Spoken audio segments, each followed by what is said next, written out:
Nice car. What is it? Oh, it's my new Kia Optima. I got it at a Kia September clearance event. Should have got a Toyota Camry. I got leather seats. Me too. V6 engine? With Sportmatic transmission. 5-year warranty. Oh, no. Ha! 10-year. And I got 2,000 cash back, which means I paid $7,000 less than you. Get amazing deals on 2001 models during Kia's September clearance event. Hurry, event ends October 1st. Dual front seat mounted side airbags? Got it! Amazing Blue Star ointment stops itching fast. Athlete's foot, jock itch, psoriasis, ringworm, scalp itch, stops corn and callus growth fast. Winter itch, dry cracked feet. The original. Ask for it. The Malaysian Prime Minister must be eliminated. The world needed a hero, but what it got? Crashed? Jim, just a few moments ago, something believed to be a plane crashed into the south tower of the World Trade Center. I just saw flames inside. You can see the smoke coming out of the tower. We have no idea what it was. It was a tremendous boom just a few moments ago. You can hear around me emergency vehicles heading towards the scene. Now, this could have been an aircraft, or it could have been something internal. It appears to be something coming from the outside due to the nature of the opening on about the 100th floor of the south tower of the World Trade Center. Police vehicles and fire vehicles are zipping by me here. We just have no idea. So to the south of the tower, we see some particles, also some gray smoke. Now the smoke coming out of the opening appears to be black smoke. This would indicate things are burning inside. We have no idea of what happened, but we did hear what sounded like an aircraft, and then a tremendous boom. Now, I don't know whether we could confirm that that was an aircraft or not. David, what did you hear? What would you say you heard? This is our cameraman, Dave Stolick. Incredible explosion. Very, very loud. How about you, hon? Sounded like a bomb. Well, it could be. It could be something internal as well. There are pieces of the superstructure of the World Trade Center sticking out, but a lot going in. As I say, this appears to be about the 100th floor of the south tower of the World Trade Center.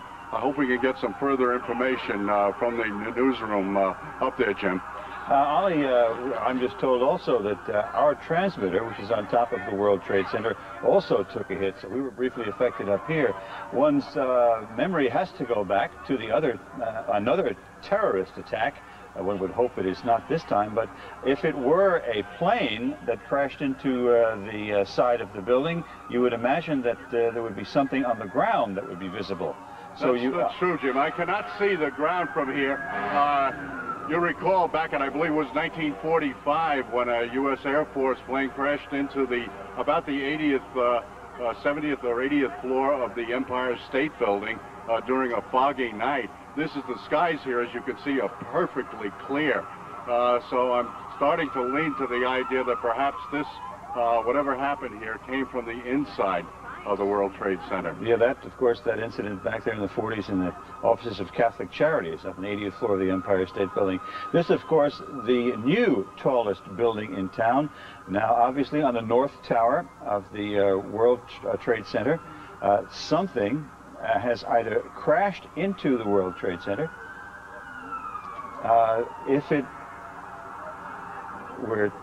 I'm just told that Metro Traffic is reporting that it was indeed a plane crash. If that's the case, where's the plane? I would ask. I don't see it in that live picture there. And one's thoughts obviously go back to a terrorist attack on the World Trade Center that created havoc there back in the early 90s. Ollie, any new developments that you can see from your vantage point? You can't see flames now. There is a fire going on at that site.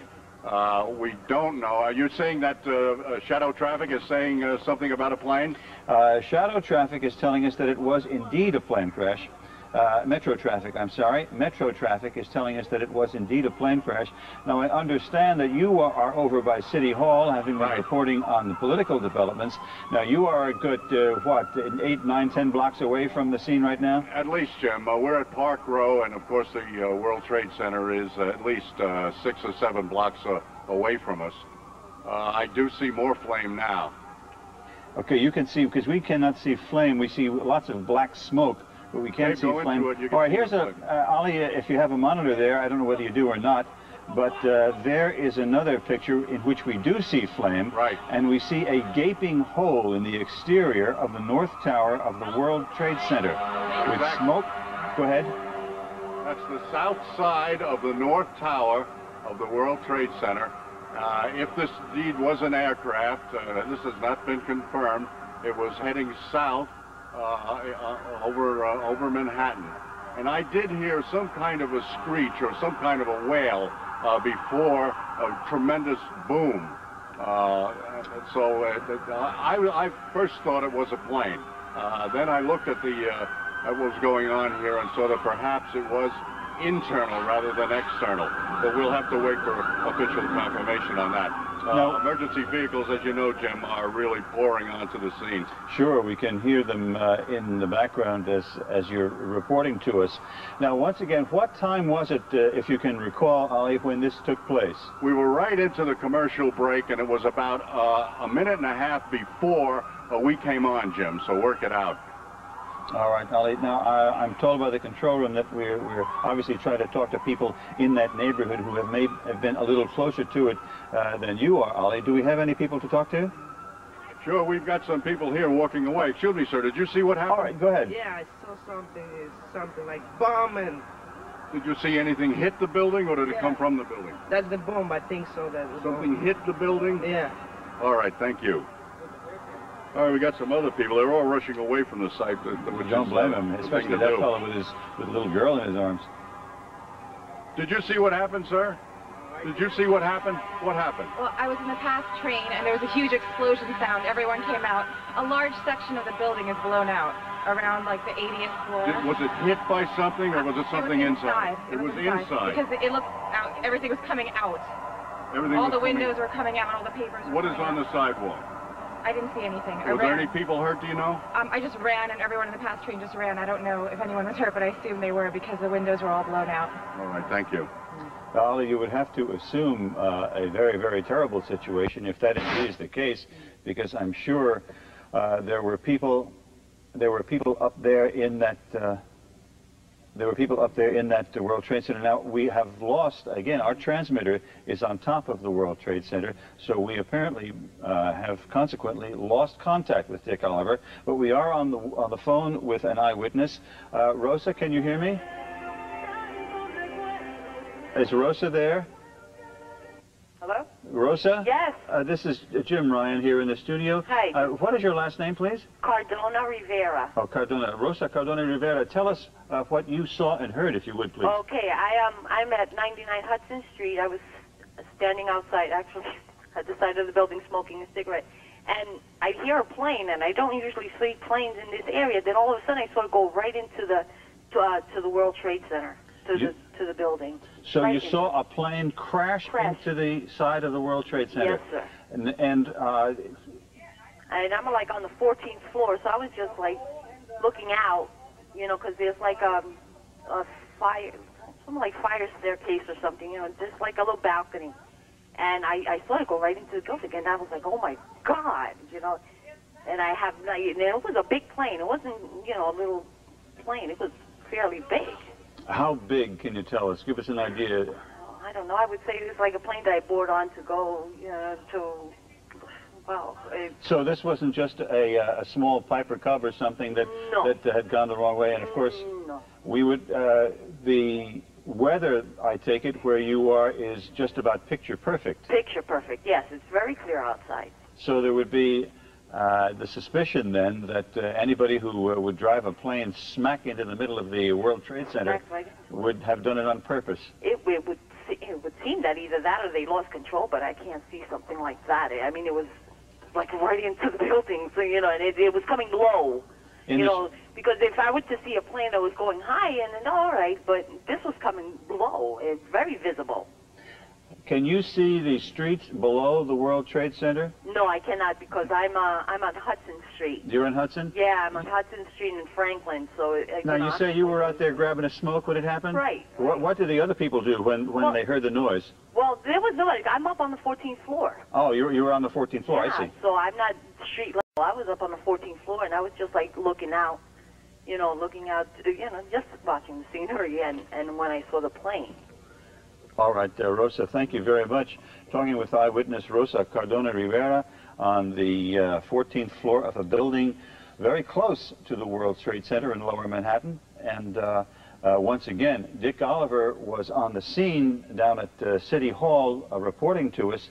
However, our transmitter is located on top of the World Trade Center building, so that apparently caused our picture from that remote to just go out on us. But once again, yes? I was just saying, I can imagine what the people there must be going through, given what happened there a decade ago. Mm.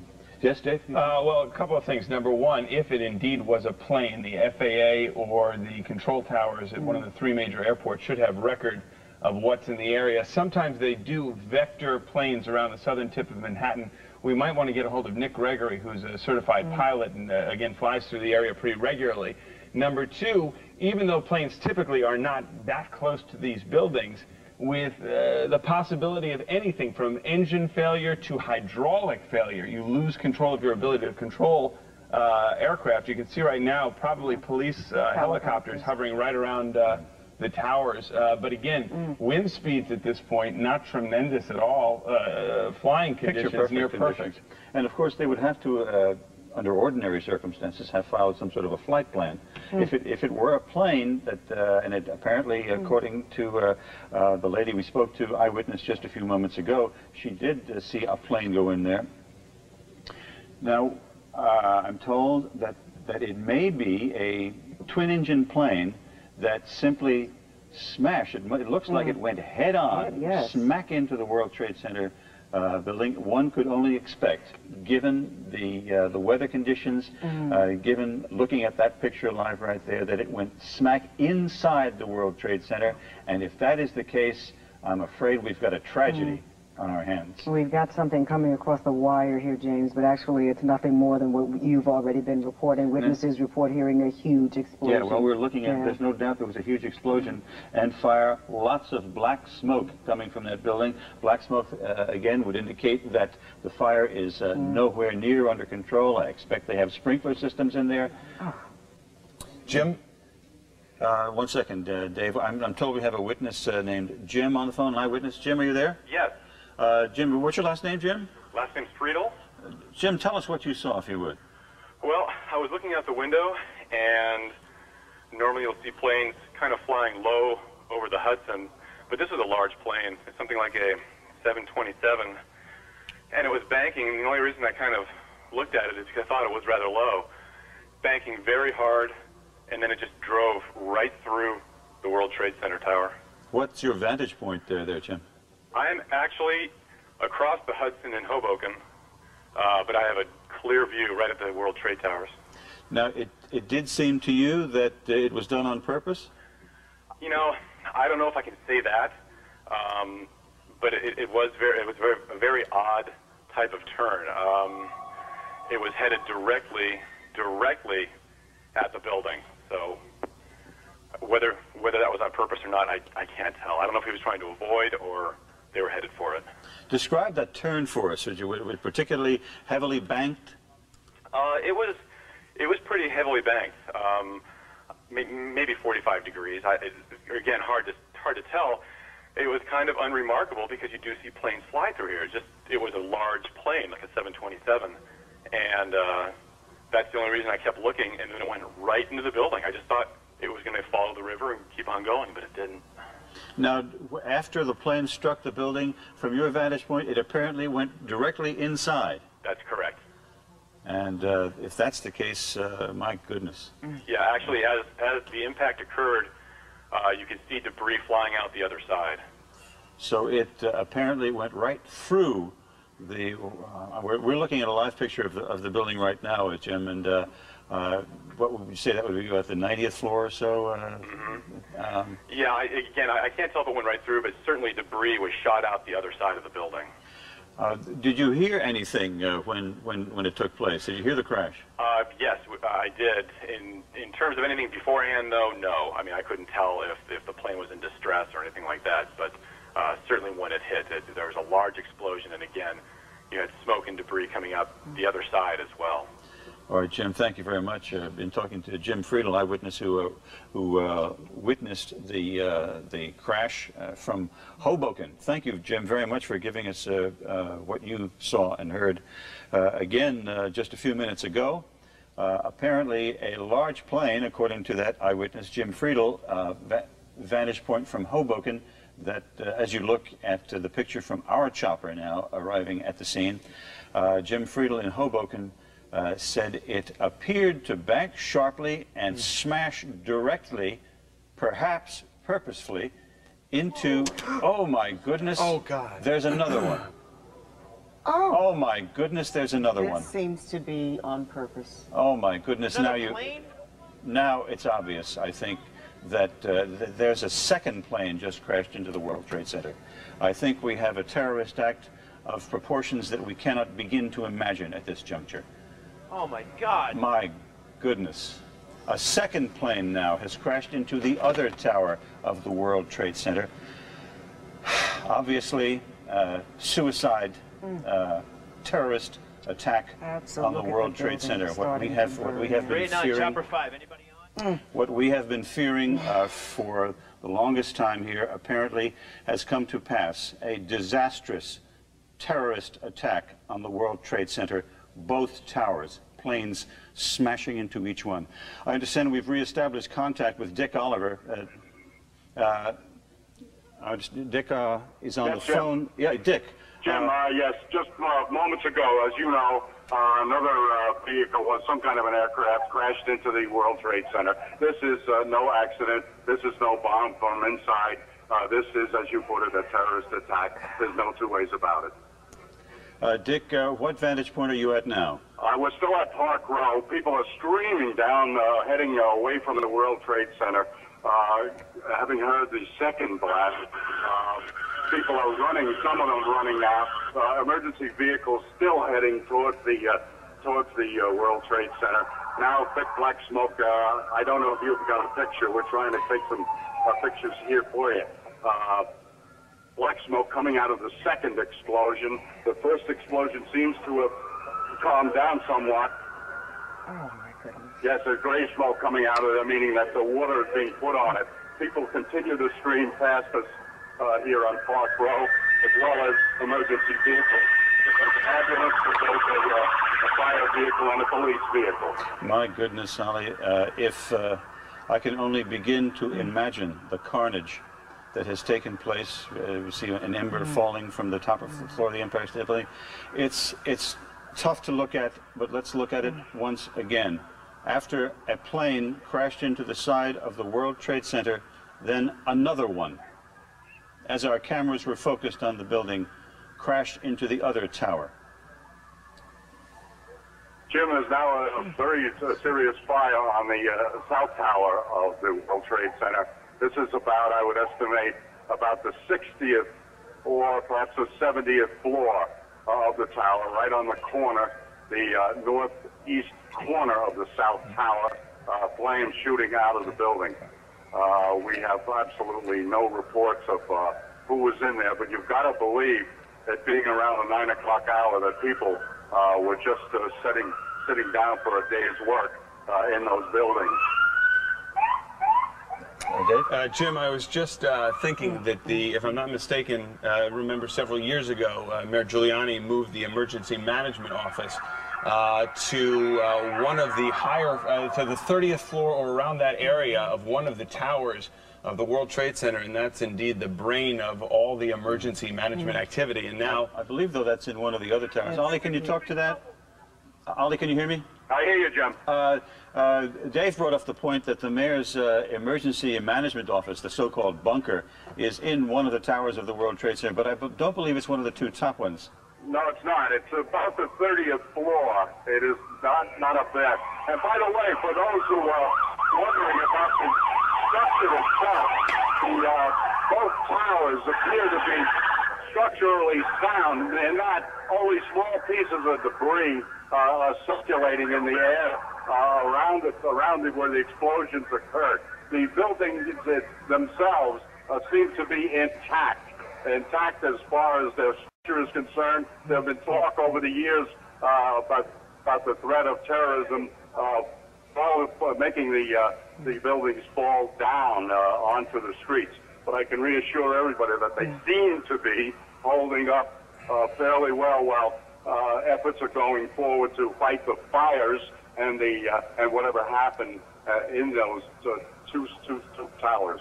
Now we can see smoke emanating from many of the floors of the two towers. We see to the left of your picture there, smoke coming out of the floors above where the plane crashed into, I believe that's the north tower that we're looking at there. Thousands of people gathered where I am here at City Hall Park, in front of City Hall, just watching what's going on. It's very difficult to, they come by and they say, what happened, what happened?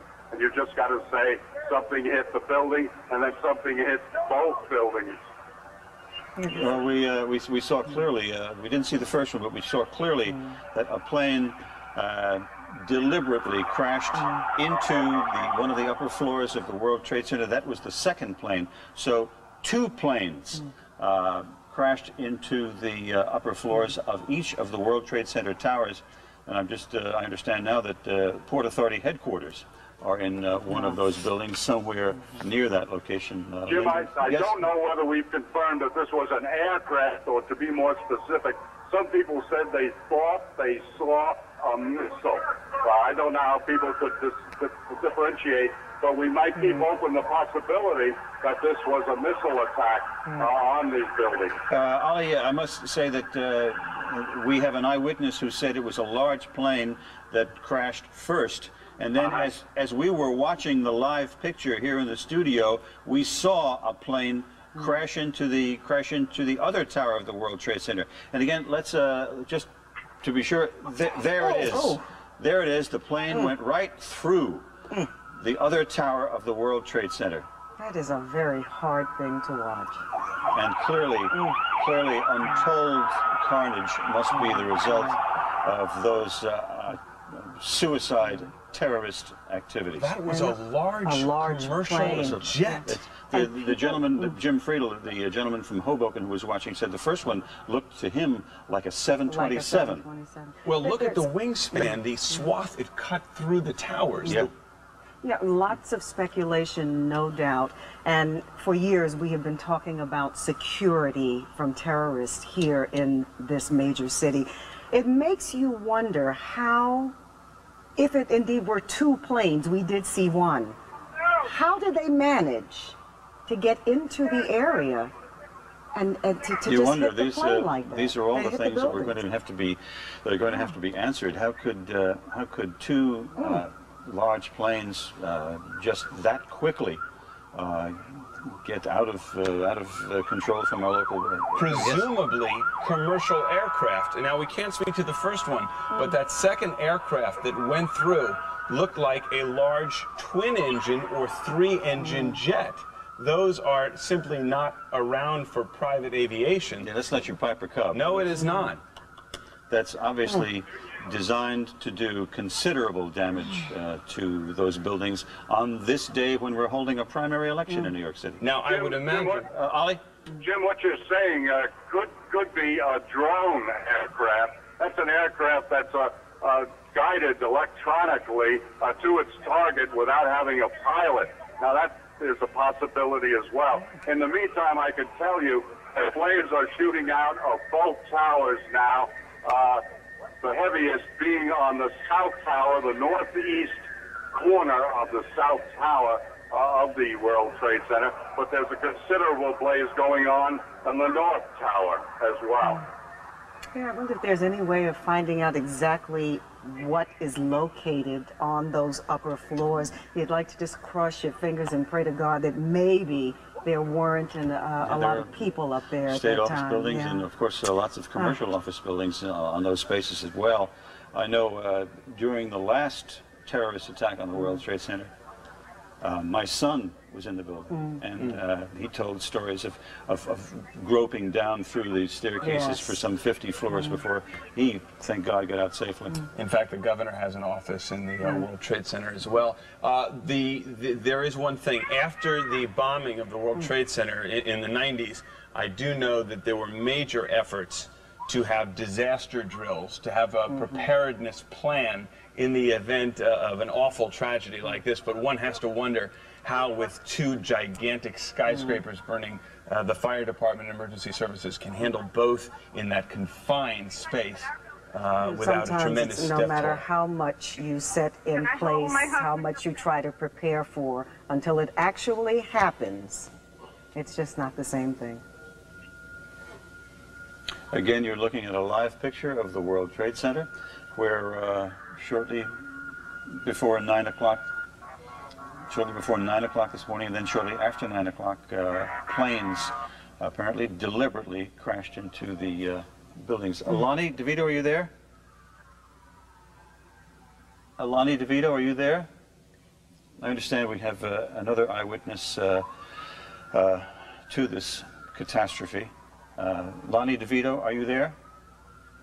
Apparently we lost Lonnie, but again... This may be confusing to some people, because in a sense it is a little confusing to me. We every now and then see what looks like, I don't know if it's the bottom of a chopper that is swinging back and forth. That would be our... That is ours. That would be the rudders from our chopper every once in a while. Hey, Jim. That's right. Lonnie DeVito, are you there? I am here. Can you hear me? Yes, I can, Lonnie. Thank you. This is Jim Ryan in the studio. Can you tell us what you heard and saw when the blast took place? Right now, I was actually talking to my brother on the phone about what happened. I was on my roof and I saw something from where I am. I really can't see what it is. I saw something go into the other building, because from where I am, I can see the World Trade Center. I run downstairs and I see on the news that it looks like another fighter jet is what it looks like. And from my house, I can see all the smoke that's into Diker Heights. I can see all of that. It's ridiculous. I can't believe all of this is happening, honestly. You say you're in Diker Heights, yes. Lonnie? Yes. Okay. And could you hear the blast from where you were? No, I couldn't hear the blast, but I saw something, and it didn't look pretty. Exactly how I can't explain it in any other way. I'm in shock right now. All right, Lonnie. Thank you very much. Appreciate it. So obviously visible, but not audible from way out in Diker Heights. Hey, Jim? Yes, Ollie. They appear to be getting water on this fire. If you can see the south tower, the black smoke is getting progressively lighter. This indicates steam, which indicates that fire authorities are getting water on the flames. In the meantime, flames are still spitting out from both towers. Now, while the whatever hit the building crashed in the north side of the north tower, we see flames coming out of the east side, facing Queens and Brooklyn, if you will. The flames on the south tower, which appear to be getting lesser and lesser, is where the smoke is getting progressively lighter and lighter, indicating that the fire officials are getting closer to putting this fire out. All right, Ollie, thank you. We are now told that the FBI had been investigating a plane hijacking before these crashes took place. So there is the possibility that perhaps one or more planes were hijacked out of one of the local airports and then taken and directly flown into the World Trade Center, smashing the buildings themselves, and Lord knows what carnage took place inside. Jim, can you put out a note, or maybe I will myself? People have been coming up to me to try to reach their family and friends and relatives to tell them that they're okay. We ought to put it out that no one that we know of was hurt on the ground or in any place around the building. That this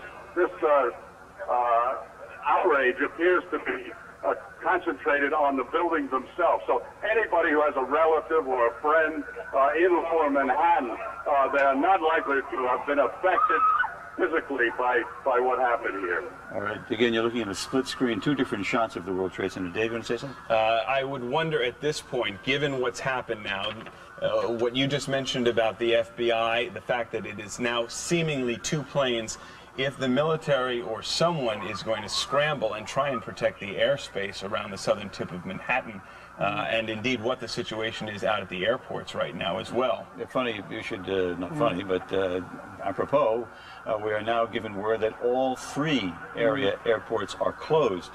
So no activity whatsoever at LaGuardia, at Kennedy, or at Newark airports. Also, there is no subway service right now on the 1, 2, 3, 9, N, and R lines. So there is no subway service in and around the World Trade Center, and all three airports have closed. Just to bring you up to date, that as a result, I think we can say with a fair amount of certainty right now, two planes, large, apparently commercial jets, deliberately crashed into first one tower of the World Trade Center, then the other, just scant minutes apart. You're looking at live pictures now of the tops, two split-screen pictures of the tops of the World Trade Center, one from a fixed camera, one from our own Chopper 5. And obviously, that is in the middle of the work day, and perhaps there is some significance that it is a primary election day, I don't know, but that is in the middle of a work day. All those floors on both towers of the World Trade Center are certain to have been occupied, and it doesn't look very promising for anybody who was caught in that terrible, terrible I'm sure terrorist Jim, act. officials would also want to say. Yeah, I'm sorry. Go right You just talking to me. Yes, I'm sorry. Go right ahead. They're talking to me in my ear, but you make your point. If there is anyone who is heading into the city for any reason, if it's not an emergency, stay away from the city. Stay away from the downtown area. By all means. Perhaps we can talk to Kai Simonson. Kai, can you hear me?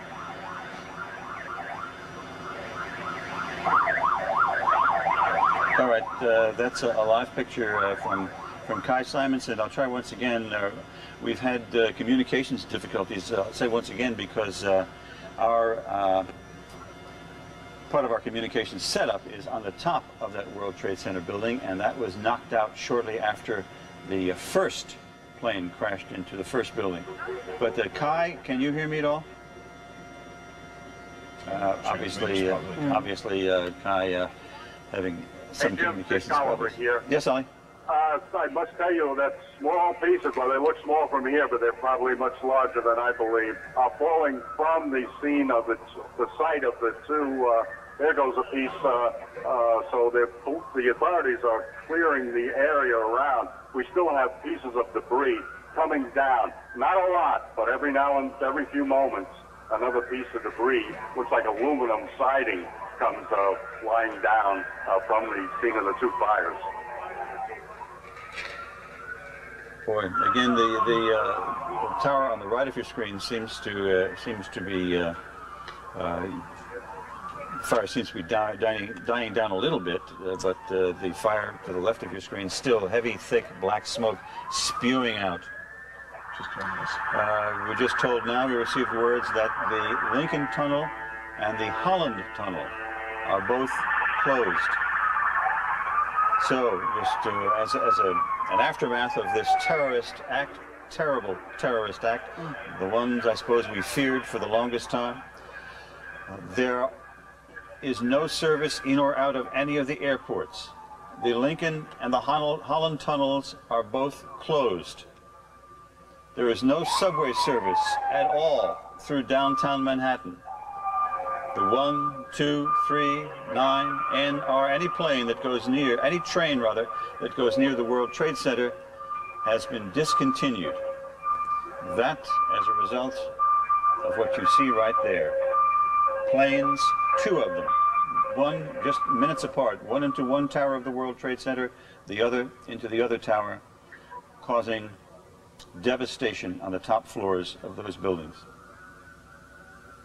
It wouldn't surprise me, Jim, even though right now we just have a tentative shutdown of the subway system, if indeed the mayor or authorities shut down transit just given the fact that there may be threats or a potential problem securing all of the major thoroughfares and tunnels throughout the city, simply out of precaution. I would imagine that they might consider doing that over the next short term. If there were two, there may be more. You couldn't be too careful at this point. I understand we have another eyewitness to the catastrophe. Shaniqua, are you there? Yes. Shaniqua, can you tell me what you saw and heard, please? Okay, my grandmother's friend, she came upstairs and told us that they was bombing the Twin Towers.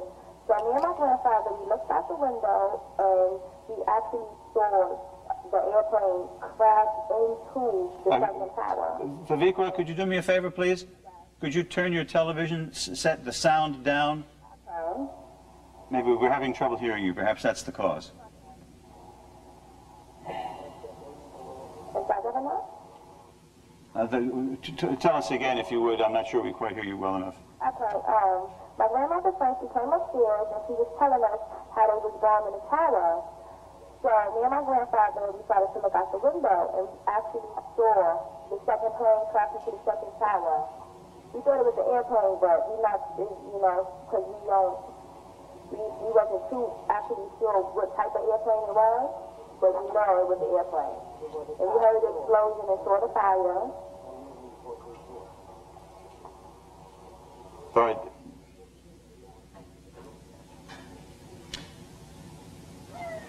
All right, we're having trouble communicating with Vivikra Cohen, an eyewitness, but again, FBI in Washington is reporting that they have had reports of planes hijacked before the crashes took place.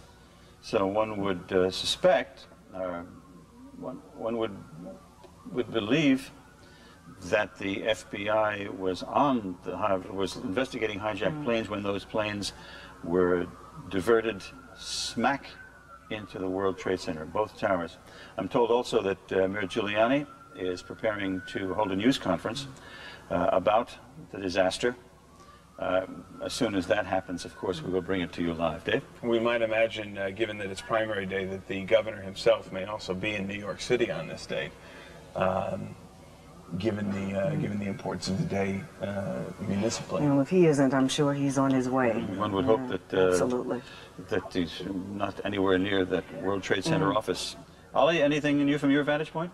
No, Jim, except that emergency vehicles are finding it difficult to get through, not only because of the crowds, but because of the pileup of emergency vehicles.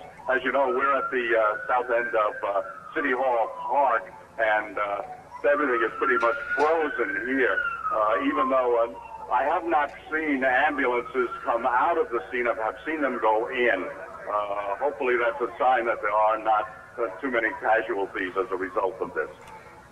Thank you, Ollie. Jim, do we have word, have they evacuated other landmark buildings like the Empire State Building, the Statue of Liberty, etc.? Do we know? We have no word on that yet. It just gives you such a horrible feeling that the city is under siege, which may not be true. This is enough with the World Trade Center, but it gives you such a helpless feeling. Oh, yeah, there's not much you can do at this point.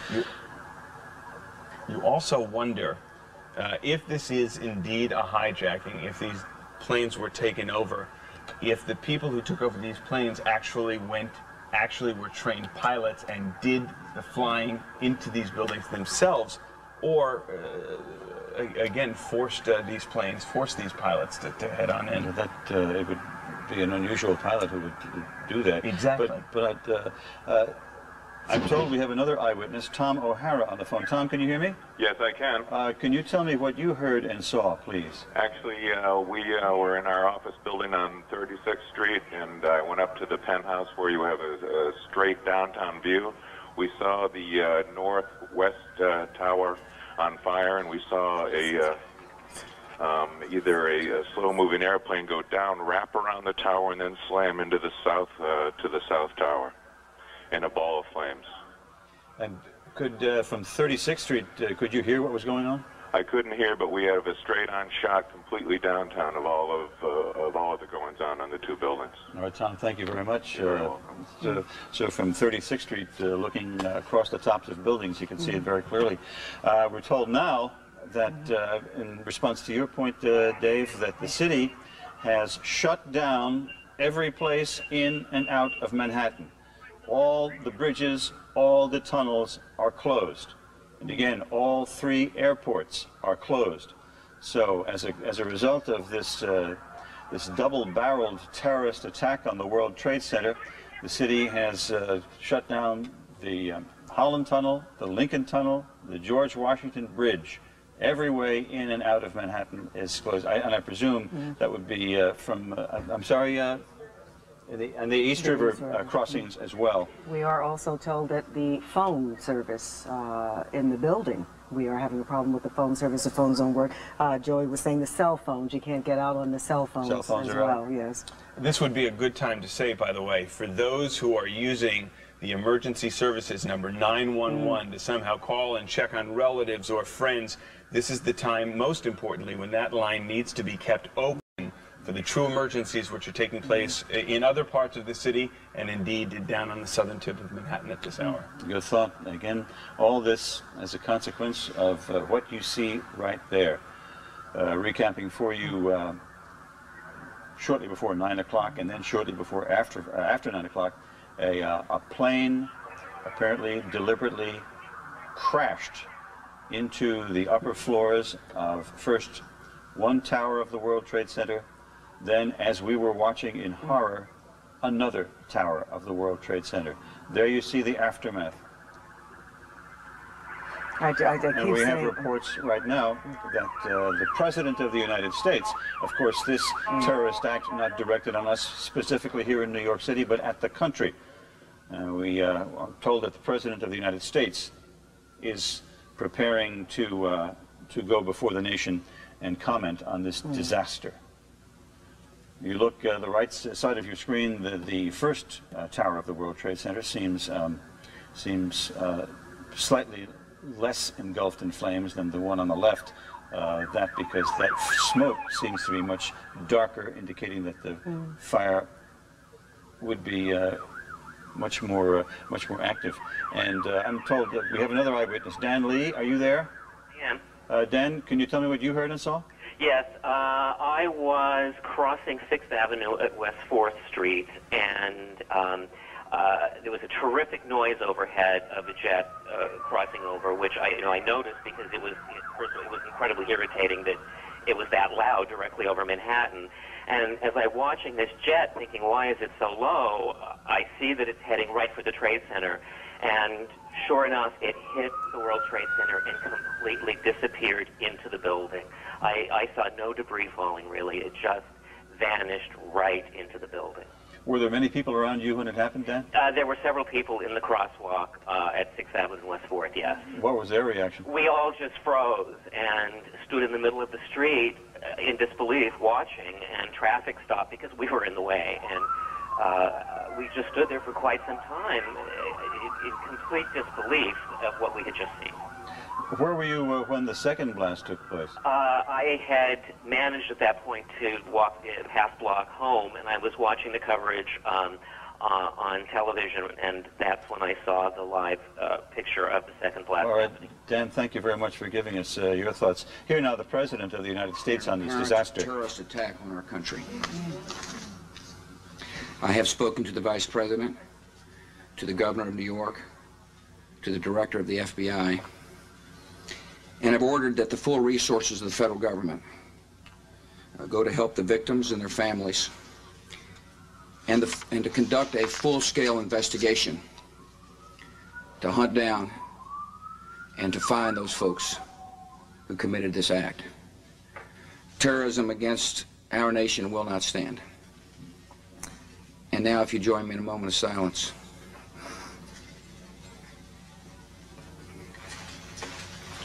May God bless the victims, their families, and America. Thank you very much.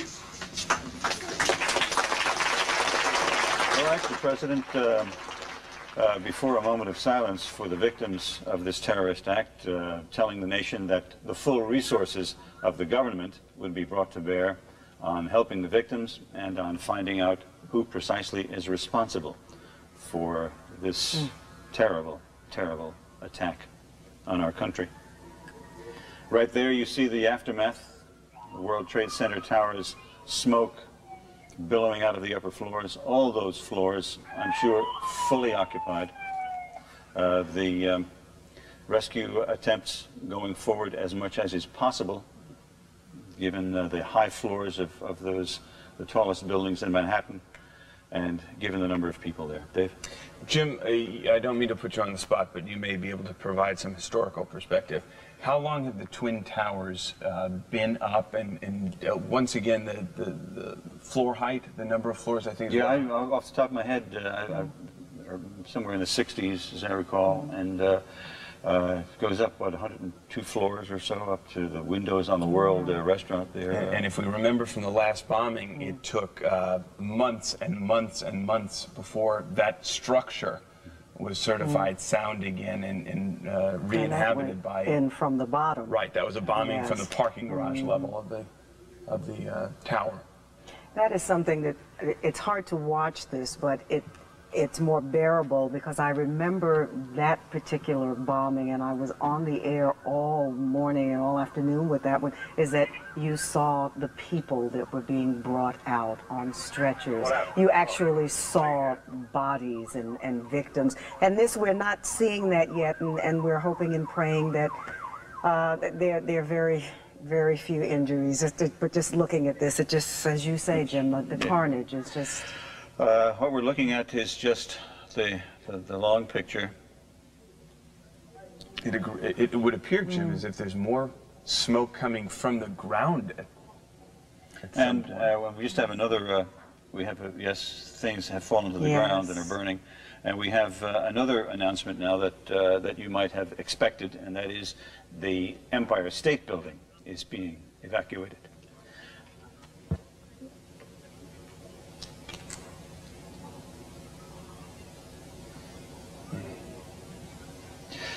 You're making the point, Lynn, that we are only seeing the long picture, if you will. We are not able to see, perhaps thankfully, inside those buildings and see what kind of devastation has been caused. We're told we have a pilot on the line, Richard Kornacek. Are you there, Richard? Yes, I am. Richard, were you up in the air when this took place? No, I wasn't, but we fly alongside those buildings regularly on what they call the VFR corridor that goes up and down the Hudson River. And did you see the attacks this morning? Yes, I did. What was your vantage point, and what did you hear and see, if you would? Well, it appears that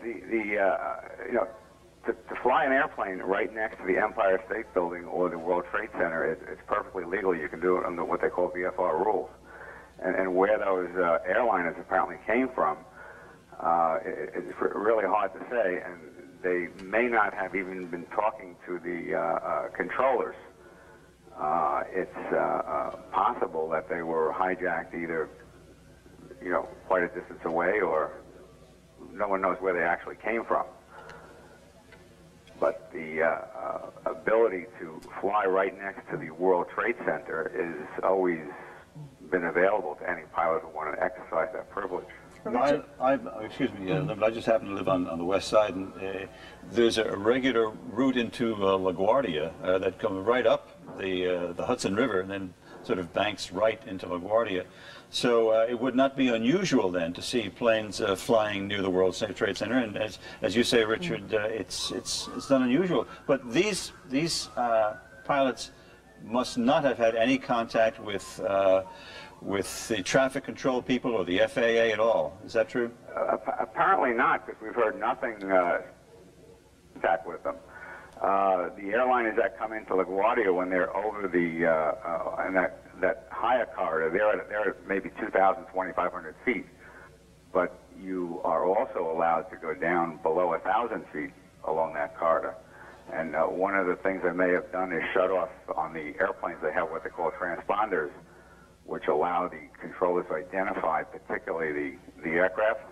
And they may have shut them off so the controllers could not actually see the airplane very well. I see. They would only have what they call a primary target, where it would be very difficult to track them. They'd have to go back and look at their tapes to see exactly where they came from. Richard, this is Lynn Brown sitting here with Jim Ryan. You are saying that you are allowed to fly a plane that close to these buildings? Yes. Any particular type of plane? I mean, is a plane that big flying next to this type of building, wouldn't that seem a little out of the ordinary? That would be unusual because the airliners are all required to be on IFR flight plans, and they would not normally be allowed to fly that low. However, it doesn't mean that someone could, that would be absolutely unusual for a plane to, large planes to fly up and down the Hudson. But airliners routinely do not do that. Richard, would you just stand by 1 second, please? I just want to tell the folks one thing, and that is the city fire department has now issued a request to all the members of the department, all firefighters, whether you're on your day off or whether you're on vacation. They're asking that you return to duty, that you go to your firehouse and report for duty. So the city is asking all firefighters, whether you're on vacation or whether you're on your day off or whatever, to return to your firehouse and report for duty. I'm sorry, Richard, are you still there? Yeah. Dave's got a question for you. Richard, can you do me a favor and take us through exactly what happens as a plane takes off and circulates around that area? What contact they would typically have with the FAA or the tower at LaGuardia, Kennedy, or Newark? And exactly what would appear on a radar screen to those tracking aircraft in the area? Well, let's say if you were taking off in a relatively small plane, say a twin-engine plane or a private aircraft, and you were coming in from the south, which apparently these came from, if they have specific areas, if you're coming in, let's say you were 20 miles out, there's no requirement that you be in radar contact with anyone or radio. Now, Richard, I'm going to jump in. What if it were a larger aircraft? Because at least on that second hit to us, it appeared as if that was at least a twin-engine jet. What if you're a commercial aircraft?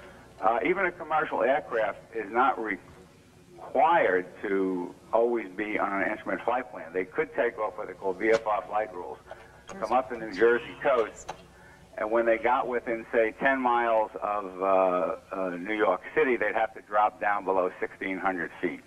And VFR, they'd have to then drop down when they got to the Verrazano Bridge.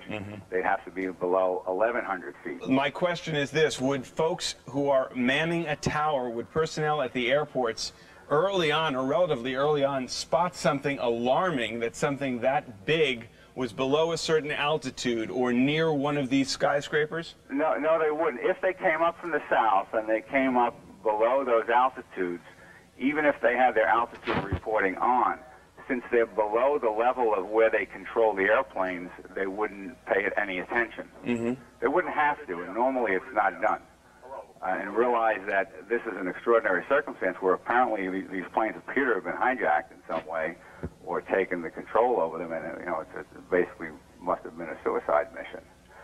Most of these aircraft accidents, when you look at them, most pilots can tell what really happened very quickly, even though the reports take a long time to come out. But the controllers, let's say the controllers that are actually controlling the airliners... Richard, I'm sorry, I have to interrupt you. I apologize to you, Richard, but we have another development. Thank you very much for your assistance. I appreciate it. Dick Oliver? Yes, Jim. Can you hear me? Yes, I can. Go ahead. Jim, I can tell you now that the police for the last several minutes have been evacuating all of lower Manhattan. I'm standing at the foot of City Hall Park, and I see people being screaming out of the lower Manhattan area. I'm looking down Broadway, and they're encouraged, move, please, please move. And they're moving them north towards the up Broadway and towards the Brooklyn Bridge. So virtually all of lower Manhattan is being evacuated at this time. All people except for emergency personnel are being asked to leave the area. Oliver, that may tie in with another, I must emphasize, unconfirmed report that we have, that there is yet another plane on its way. So, Lord knows we hope that is not the case, but we do have an unconfirmed report that another plane might be on its way. We have an eyewitness from our own staff. Aiken, how you doing? Hi, Jim. I was in my apartment. I live on the 36th floor at 59th Street in Columbus, and I have a clear view of downtown, and I can see the towers. And I was in my living room, I was getting dressed to rush in here, and I saw one tower, it had all the smoke. And then I saw another plane that was really close, and it went behind, and you can see it doing a turn. It was turning its wings, and it went around, and then I saw it go into the other tower, and I saw a big pool of flames just come out, and there was a big explosion. I didn't hear anything, because I'm at 59th Street, but you could see it, and there were flames, and there was so much smoke, and you can see that it was an entire different building. But I saw it, it was a different plane. So two different planes? Absolutely. Now, when you left your building, you went downstairs to come in here. What kind of a reaction did you encounter on the streets? Were people aware of it? Were people frightened by it? Absolutely, people are aware of it. I mean, just walking here, I was hearing people saying, it was one plane, it was two plane, and everyone was hearing sirens. And people, I know people were trying to use their cell phones. No one could get a cell out. And my taxi driver was talking about it. And he had the radio up, and when we would stop, he would put his window down and tell the other guy. So everybody knows about it, I think, at this point, and they're talking about it. Deb, we just got word that from the Associated Press that it's pretty sure now that one of those planes, the first one to hit, was hijacked after takeoff from Boston. So that word we have just in. The first plane that hit the World Trade Center, the North Tower, was hijacked en route from Boston, and presumably that's a commercial jet, and there were people on board as well.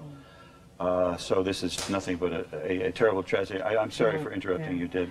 That's okay. I can just say that that plane that I saw, the second plane, that was definitely a larger plane. I can't say which kind, but that was not a small plane. That was definitely a large plane. So the first one was large enough, and the second one was much larger. Well, I didn't see the first one. I can just vouch for the one I saw, and that one was certainly a large plane. When you saw the plane, though, did you get a sense that it was heading directly for the building? When I saw it, I was thinking, gosh, that's really low. I thought it was part of the recovery effort. And then I saw it, make a turn, and I was wondering what it would be doing, but then I saw it come around and hit the other side, and then huge flames, huge flames. Deb, I'm going to have to interrupt you, I'm afraid, but the dimensions of this catastrophe are growing. We are told now that this is not quite confirmed yet, but we are told fairly reliably that a plane has crashed into the Pentagon in Washington. So not only have we had a terrible catastrophe here in New York, where planes crashed into both towers of the World Trade Center, but we are told now that a plane has crashed into the military complex in Washington, the Pentagon, which of course houses the nerve center of all the military operations of this country. So a 1, 2, 3 attack on the United States apparently today. 2 here in New York and 1 in Washington at the Pentagon. There you see a live picture from Washington. We would have to guess that that smoke is emanating from the Pentagon in the background. So the military nerve center of this country has been attacked by terrorists. And because of that, we are told that the White House has now been evacuated. Explosions at the World Trade Center here in New York, where 2 planes slammed into the buildings. I would imagine. Okay, that's the picture in Washington.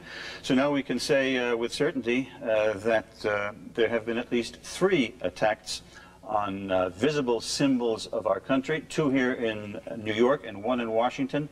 You're looking at 2 different views of the World Trade Center, where planes, first one tower and then another plane, a larger plane, into the other tower, crashed just before and after 9 o'clock, and then just moments ago a 3rd plane crashed into the Pentagon, which as you know houses the nerve center of our military might, and that certainly is an unprecedented attack upon this country. One would presume by suicidal terrorists, and I imagine we will find out soon enough who staged this attack and what will be done about it.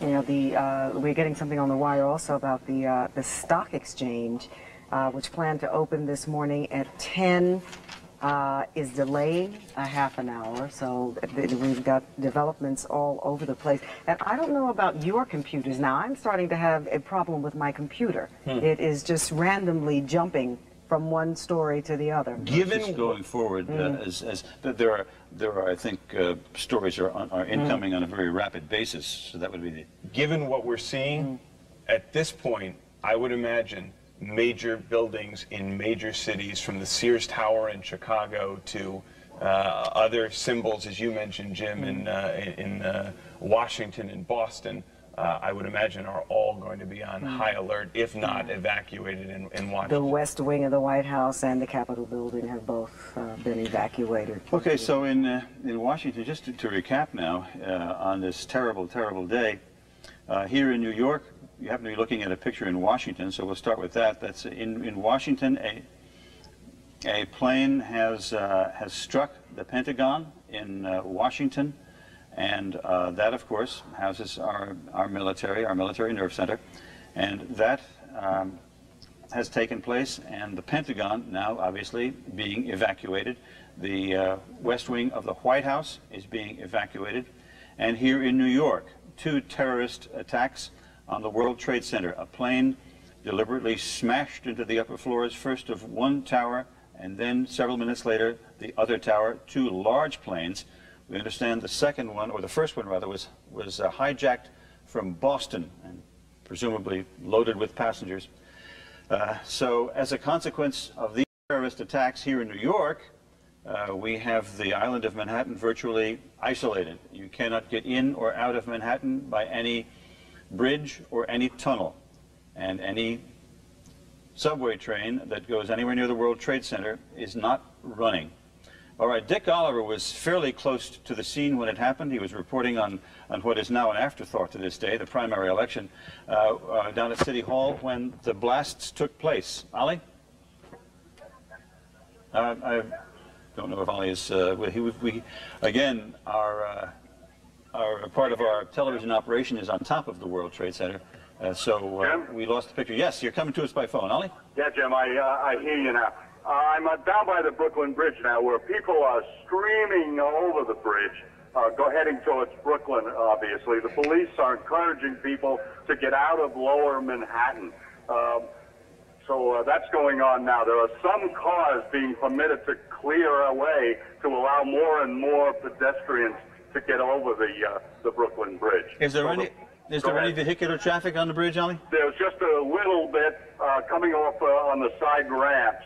The south ramp has some traffic on it, but that's going very, very slowly. The pedestrians have taken over the entire bridge, almost the entire bridge. Now, as far as the first blast is concerned, I did hear some kind of a scream. Just a split second before that tremendous blast. And I did not know it was an aircraft. I did not know what it was. But you were able to confirm what happened with the second explosion in the second tower. Ollie, let me just interrupt you for a second, if I may. We are told now that the White House has been threatened with a terrorist attack. Maybe some sort of a verbal threat, I don't know, but one would assume that the White House, given the fact that the Pentagon was under attack, and these World Trade Center was under attack, this country is under attack by terrorists, both here in New York and in Washington. And just moments ago, the President of the United States went in before the nation to make this announcement.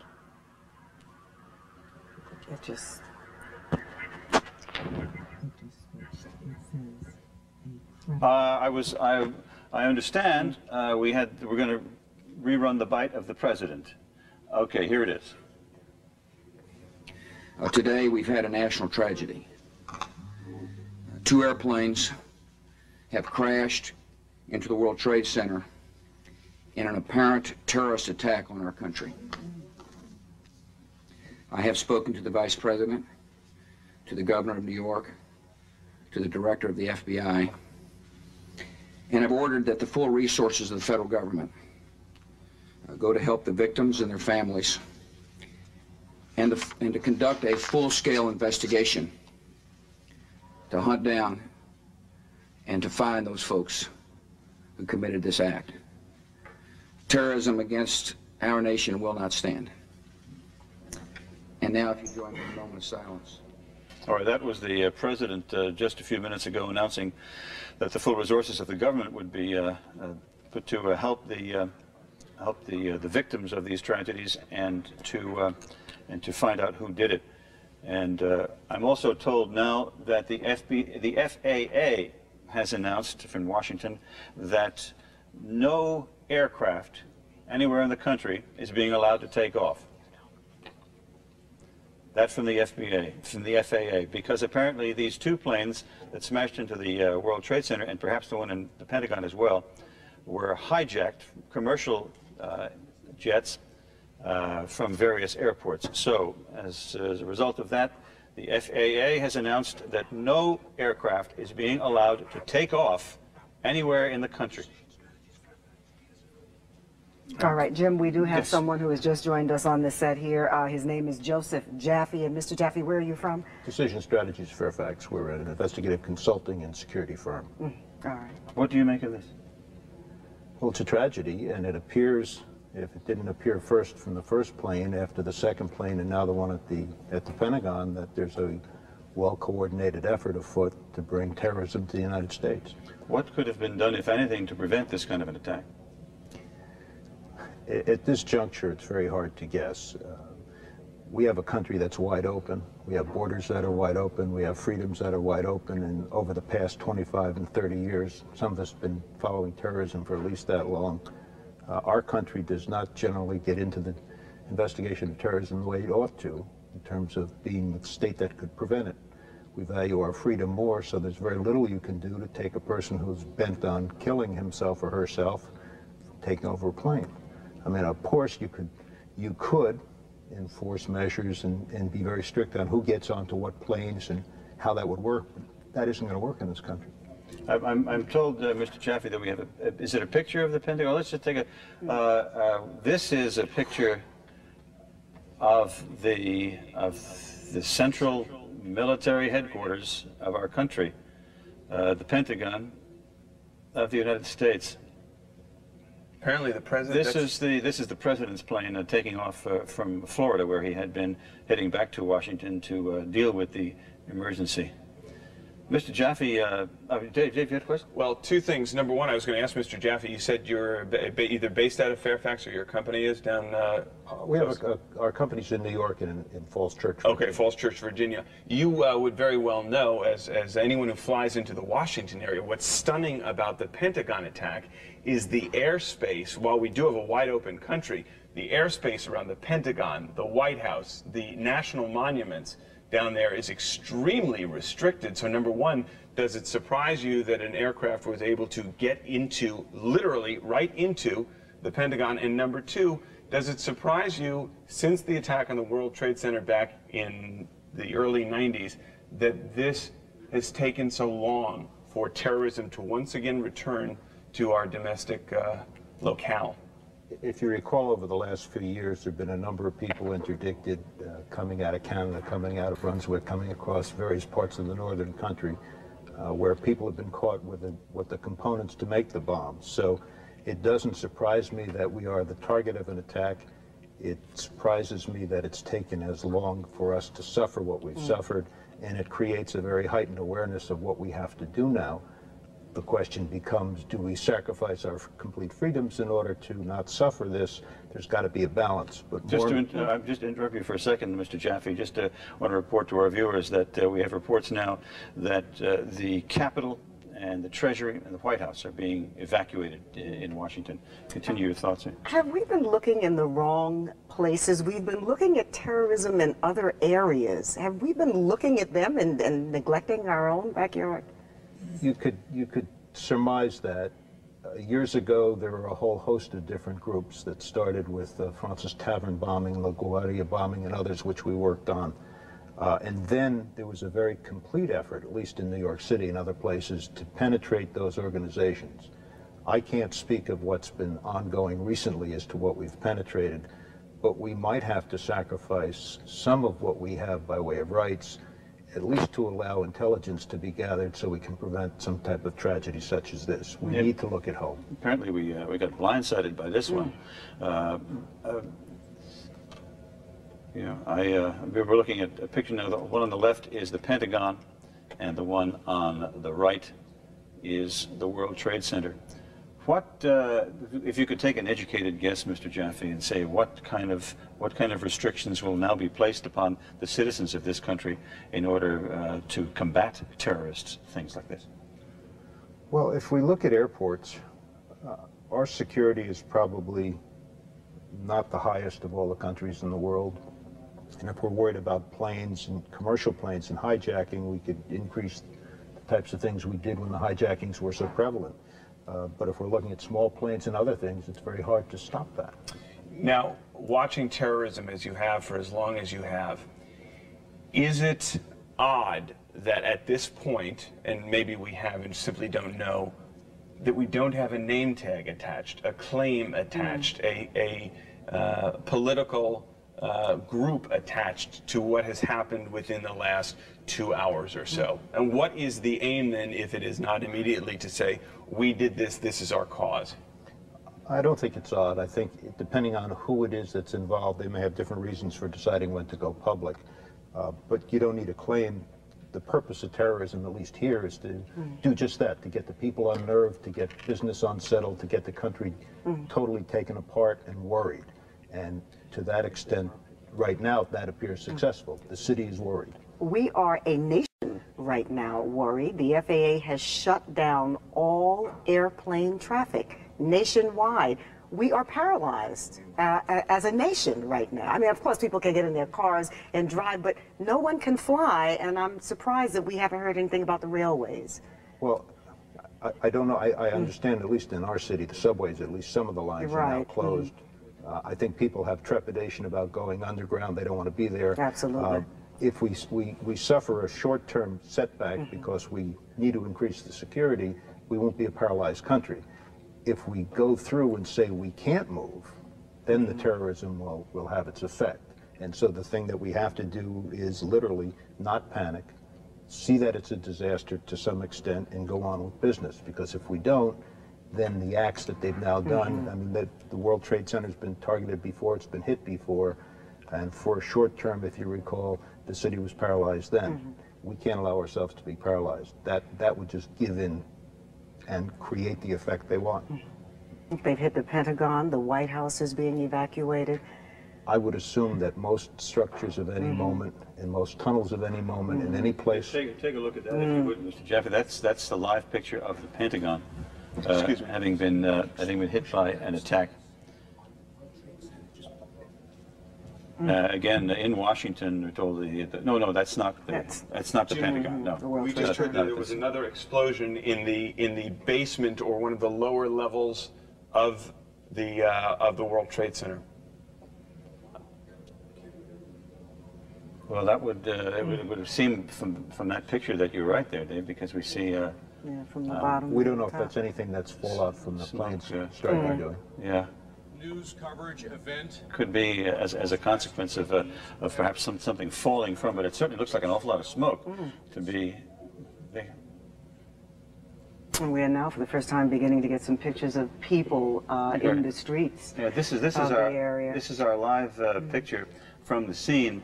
Now we saw earlier the smoke. It's considerably less black than it was a few minutes ago, indicating that they're making some progress in putting those flames out. But now there seems to be a lot of smoke coming from the lower portion of the World Trade Center. And again, we had a report. A new black smoke. We had a report indicating that there was an explosion on the lower floors now.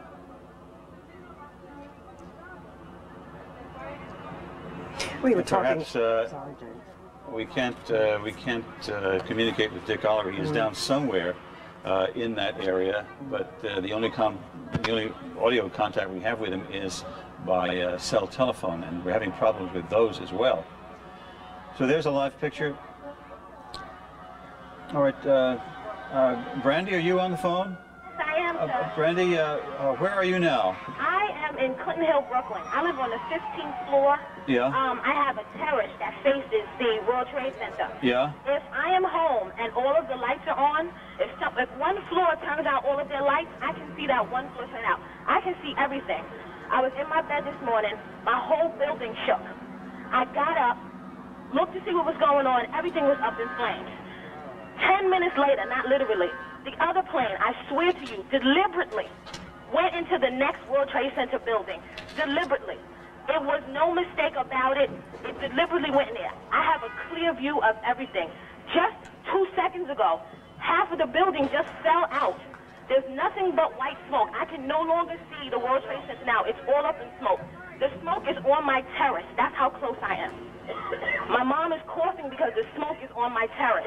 And you're across the bay in Brooklyn. I'm across the bay in Brooklyn. I can see everything. We're in Clinton Hill, Brooklyn. This is the scariest thing I've ever seen in my entire life. It was like television. Now, you said it seemed as if the side had fallen off the building? The side of the building has fallen out. It seemed like there was another explosion. I heard something go boom, and everything just like fell out. Is that a third explosion now? I don't know if it was the third explosion or was it from the fire. Oh. The fire. Now you saw you heard the first explosion, and you saw the second plane go in. I saw the second plane go in, and it was actual deliberate. There is no way as a pilot that you would not travel around that smoke. Brandy, after you saw that second plane hit deliberately, as you say, the side of the World Trade Center, then you heard a third explosion? Then I heard, not necessarily a third explosion, just 10 minutes ago, like a whole side of the building just fell out. I see. And I could hear like the rumble, the crash of all the windows coming down. So that could indicate some sort of a weakness, the Right. structure Now, of the building weakened. I can't even see the World Trade Center building. It's too much covered with smoke. It's too much covered with smoke. I see. Well, I mean, the smoke is coming on my terrace. That's how much smoke it is. I see, Brandy. Thank you very much. I'm sure it was a harrowing experience for you, so thank you for sharing your experiences with us. I appreciate it. Mr. Jaffe, your firm again is? Decision Strategies for Fairfax. Decision Strategies. As we look at a picture of the smoke coming from the Pentagon building in Washington, we now head into perhaps a new era in this country as far as protection against terrorist activity is concerned. Do you think that's a fair statement? I think we're going to have a very heightened awareness. I think we have to in terms of protecting the things that are basic to us. I think we have to be careful, though, not to overdo it to the point that we wind up compromising completely what we've come to expect. If we overreact and take away the basic liberties we need, we'll have a problem. On the other hand, we can be very, very concerned, very concise, and do what we need to do and still be respectful of what the country stands for. But the most important piece, I think. Okay, I'm sorry for interrupting you all the time, but what we heard from Brandy just a few minutes ago apparently has now been confirmed that a portion of the side of the World Trade Center has indeed collapsed. Now, whether that's just the outer wall or whether that goes right into the offices, I don't know. But you're looking at a live picture there, and smoke is emanating from the entire building. And we had Brandy on the phone just a short time ago from Brooklyn, and she said that she heard some sort of, she didn't know whether it was an explosion or not, but certainly a very loud sound, and then the side of the building, she said, just gave way. And you see all the smoke. Now, she says from her vantage point in Brooklyn, all she can see is smoke. Brandy, are you still with us by any chance? Yeah, apparently she's we're joined by Rosanna Scotto. Good morning, Rosanna. Morning, Jim. You know, we knew we were going to have a big day today with the primaries. That has obviously taken a back seat right now. What we are hearing is the Board of Elections are meeting right now to determine whether to call off the primary today. And this is unprecedented. This has never happened. Now, if it was a general election, there is stipulations in the charter which say some kind of act of that we don't know of in nature, you can call it off. But for a primary, there's nothing in the charter that says you can call it off. But obviously there are a lot of polling stations down in that area of the World Trade Center, and if not inside the Trade Center, and obviously those are closed right now. So we will know in the next hour or so whether the primary has been postponed for a day or so. Yeah, I don't see how they could go forward with it. No, not at all, because it lost its that would be a long place, shot. yeah. And certainly, It's a lead story. certainly only from the standpoint of, if not from a standpoint of polling places being closed, but from people losing interest in an election or in the face of an overwhelming tragedy. I just left my home to come here, and it's really kind of scary, because all you hear are the constant screams of ambulances and fire trucks racing through the street. Anybody, you know, I was walking trying to get to a bus or a taxi or anything to get here, and all anybody could talk about was, what's going on? Do you have any information? It is the talk of the town right now, and rightly so. My husband, as you know, works down near the World Trade Center. He called me a little after 9 o'clock this morning. He had just gotten into his building. He was walking up the steps, and he heard a loud bang. He said it felt like an earthquake, and all of a sudden, he said it looked like confetti coming from the sky. Now, he's a few blocks away, and he didn't know what it was. He went up into his office. He has a clear view of the World Trade Center from there, and he claims he saw either people falling out of the building or jumping out of the building this morning. And my husband is pretty unflappable. He's an attorney. He was shaken up this morning. Excuse me 1 second, Rosanna, because I think we're about to see a picture of, this is a few moments ago. Watch this. This is the side of the building just collapsing. There you see.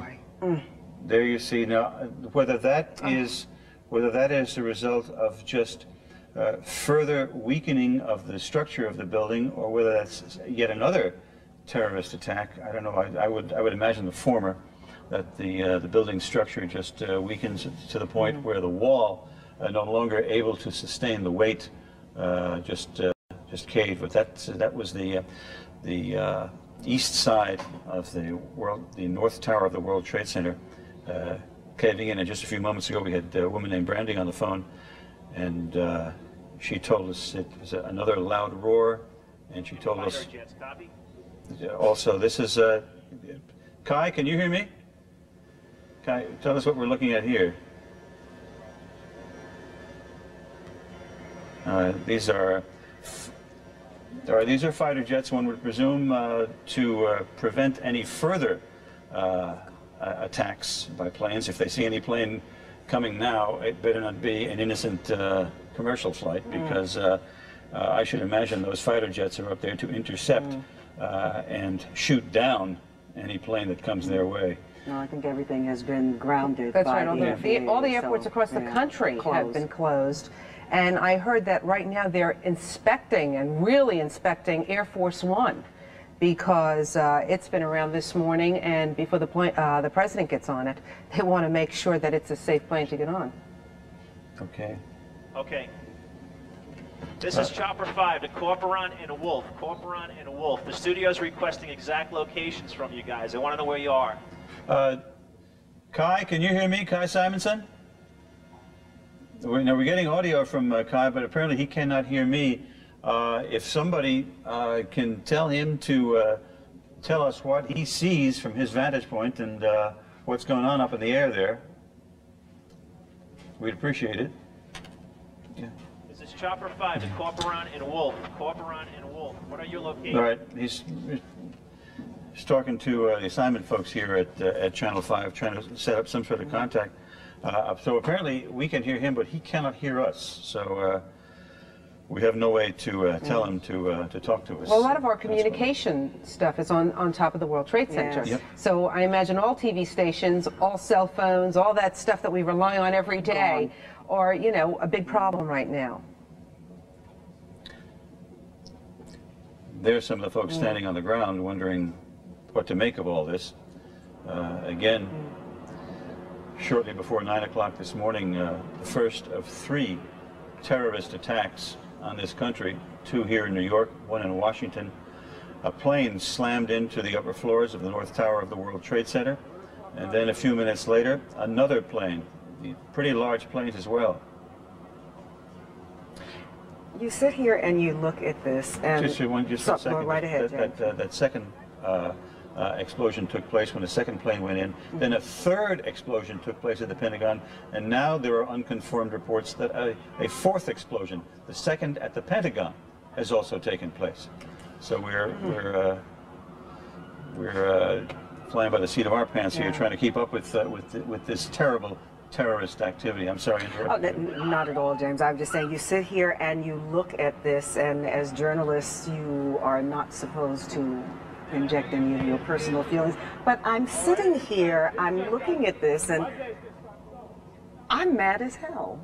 I really am. I am so angry that something like this could take place in our country. Disrupt our lives, yeah.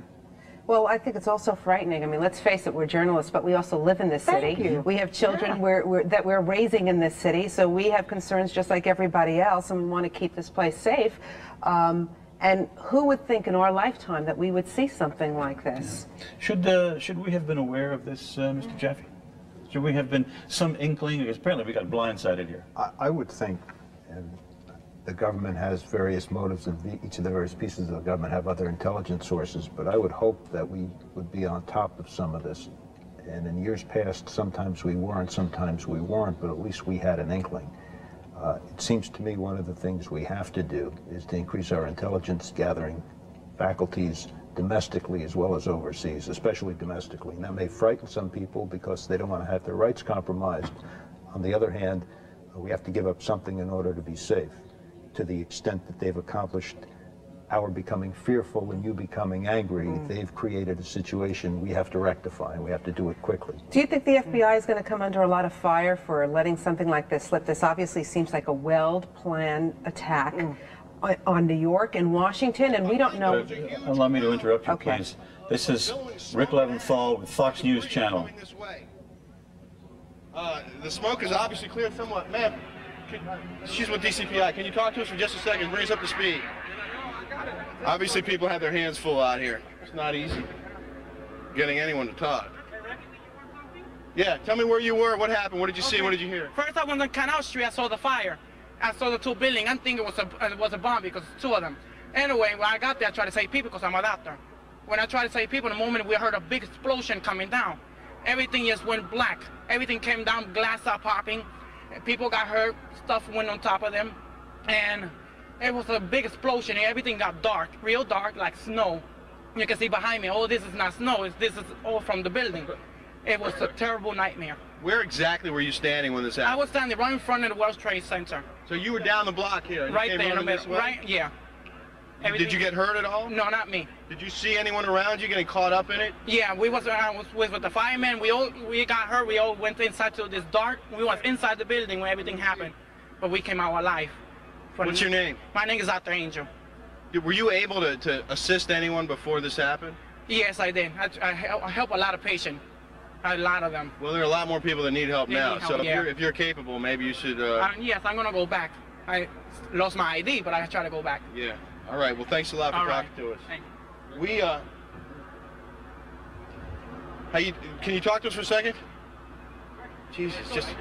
Huh? I saw a Trade Center down. Well, tell me what you saw. All right, I was coming down 6th Avenue, running down to meet this truck. Pat Muskoff, Fox News engineer. Go ahead, go ahead. Start again. I'm coming down 6th Avenue. All the traffic, all the people traffic was running up. And I'm looking up, I'm trying to call the station, trying to find where we are. And I look up and the tower just starts crumbling down. And everybody in the street just stops and started crying and bawling. And I'm standing next to a fireman, he said, yeah, they just bombed the Pentagon too. So that's basically where I saw. Then I came running down here. Traffic's not allowed past Warren Street. And you see what's here. Do you know which of the two towers? The one without the main antenna on it. The second one that was hit. That's the further south? This more southerly tower? I think it's Tower 1. I'm not too sure the exact. And you actually saw it from the top down collapsing? I saw it come came sideways like this. It just collapsed in on top of itself. It was amazing, but very upsetting to watch the whole thing come tumbling down. So we all thought it was another explosion, and we looked up. Instead of being two, there's one. Just an unbelievable scene here. It's almost difficult to describe what's going on here. It's unbelievable. You can see that we have one World Trade Center completely engulfed in flames. The upper floor is completely engulfed in flames. Two World Trade Center has collapsed. It collapsed, I guess, about 15 minutes or so ago. We had two planes, as you've been hearing. One plane hit One World Trade a short time ago. I guess it's going back about 45 minutes to maybe to an hour or so ago. And then shortly after that, another plane. We actually witnessed the plane coming up the East River, and it seemed to be getting dangerously close to World Trade, and we thought that it was going to hit, and it did in fact hit. We saw the explosion and all of the debris flowing down toward the lower Manhattan there, and it's just incredible how right now what we see on the ground down here is that the entire area of lower Manhattan right now is completely engulfed in a big black cloud of smoke. Now we did have some people down there that were shooting some tape for us. They said that the entire area is completely engulfed in smoke right now. It's very, very difficult to see at this point. And right now our concerns in terms of what we're doing up here is that the area, as we understand it, has been sealed off. The airspace has been sealed off. So they are not allowing people to come in and out of the airspace at this point. We are able to stay here right now, but no commercial traffic is being allowed to exit or enter the airspace right now. And we did hear some reports that there were hundreds of people.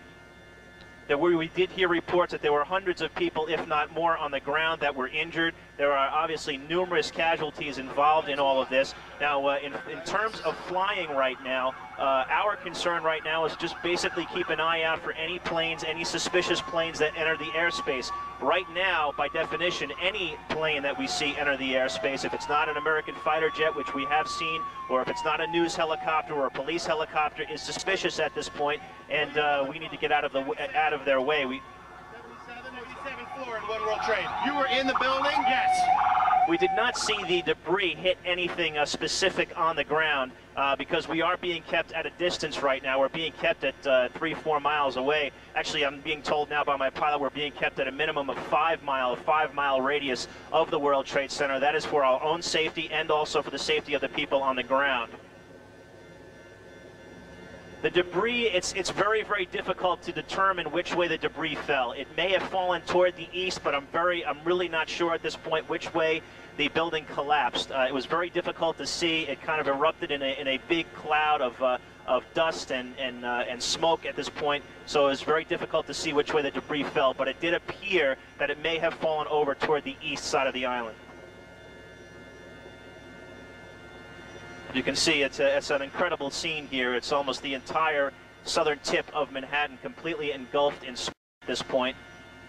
And we are told that it is virtually impossible to see down there. I can only imagine what emergency crews are going through at this point, not being able to see, trying to fight a fire. Right now it's just kind of a moot point.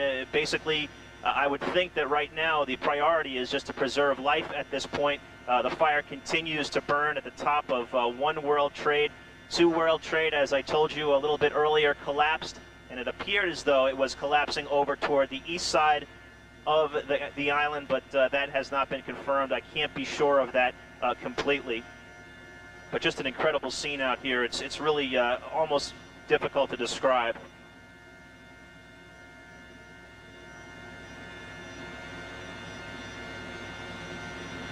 Again, the words of Kai Simonson, who is up in the air in Chapter 5.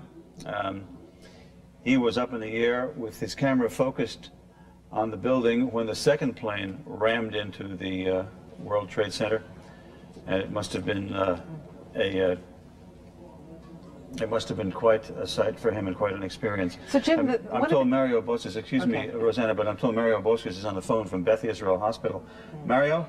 Hello, Jim. I'm at Beth Israel Medical Center, as you said, in downtown Manhattan. On the east side, is along with Bellevue Medical Center, has become a staging area to receive the injured, the victims from, of course, the World Trade Center situation, the tragedy that took place there. We are seeing many ambulances pulling up with people coming on wheelchairs and stretchers, bandaged about the head and arms and legs. They don't appear at this point to be major injuries, but they appear to be stunned as they're taken out of the hospital, out of the ambulance into the hospital. We understand Bellevue at this point is also receiving people, doing triage there as well. Again, Beth Israel and Bellevue taking in victims apparently from the World Trade Center. In addition, Jim, people on the streets, I can tell you, along First Avenue walking around totally stunned. The TV sets in some shops are turned on loud, pointed out toward the streets as people come out of their apartments to watch these developments as they unfold. But again, at Beth Israel, they have many ambulances that are standing by to go to the area. We also understand Beekman Hospital is where many of the injured. I was running my way there to try to get coverage there when I stopped at Beth Israel to get the situation here. And as you might imagine, medical personnel are running around the area preparing to take in more victims. I'm sure they will. By the way, I should tell the viewers, Mario, that you're looking at the picture on Fox News Channel. They have a reporter on the ground. Perhaps we could listen to that interview. It's in the World Financial Center. Right across the street, World Financial Center is right across the street from the Marriott Hotel. And when we were walking by, you look at the Marriott Hotel, I don't even think it's there anymore. So, well, I don't know what else to ask you. I mean, it's just an incredible story. It's just horrible.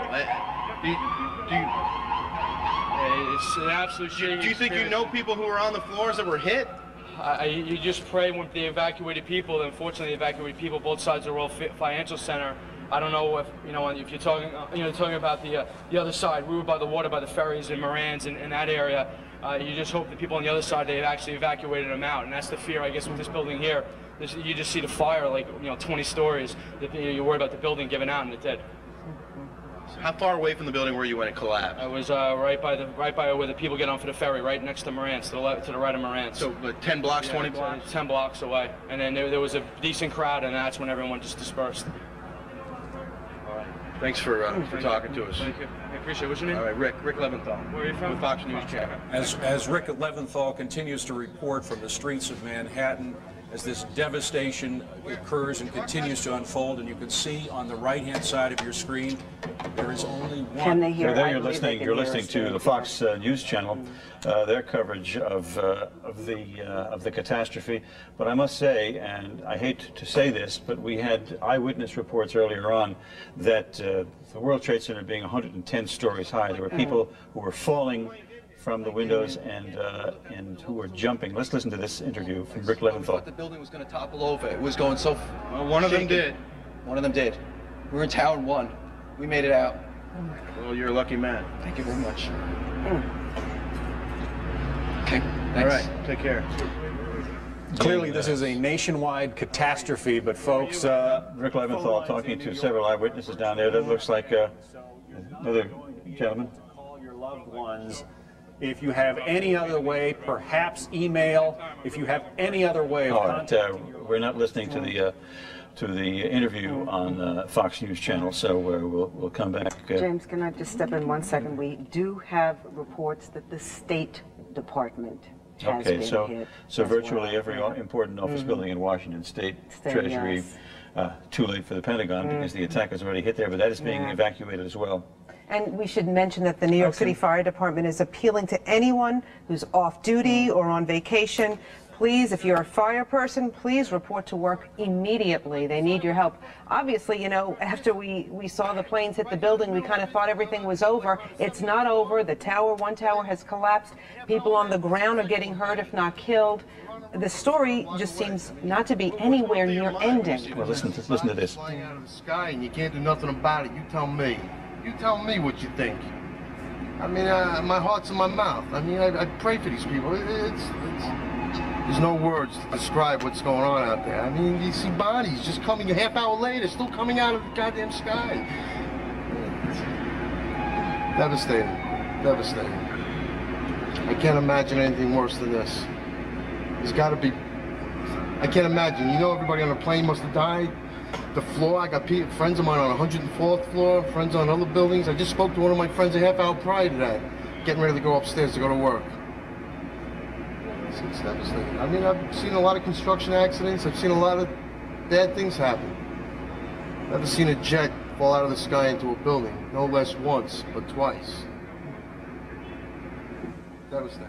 I want to bring into the conversation... we'll just add to what that gentleman said, that there is reason to feel that way, because he mentioned that the plane must have been fully occupied. We're told that there were 158 passengers and a crew of 9 or 10 aboard that plane, so that's just for openers, a number of people killed. And again, we've had eyewitnesses telling us that people were falling from the upper floors, were jumping out the upper floors in apparent panic. So it is, by any stretch of the imagination, a terrible, terrible tragedy. We're also told that an organization that calls itself the Democratic Front for the Liberation of Palestine is claiming responsibility. Now, do you wonder if they have any connection to Osama bin Laden? I've heard that they don't. I don't know. I don't know I've never if heard that's of been that outfit confirmed. before. Right. Have you heard? I've never heard of that outfit before either, but I wonder if they have any... Front for, yes. Right. No, the name is familiar. I have heard the name mentioned before. But I believe they don't have any connection to Osama bin Laden. But you know what? This is all unconfirmed right now. I think what goes through your mind is, how did this slip past the FBI?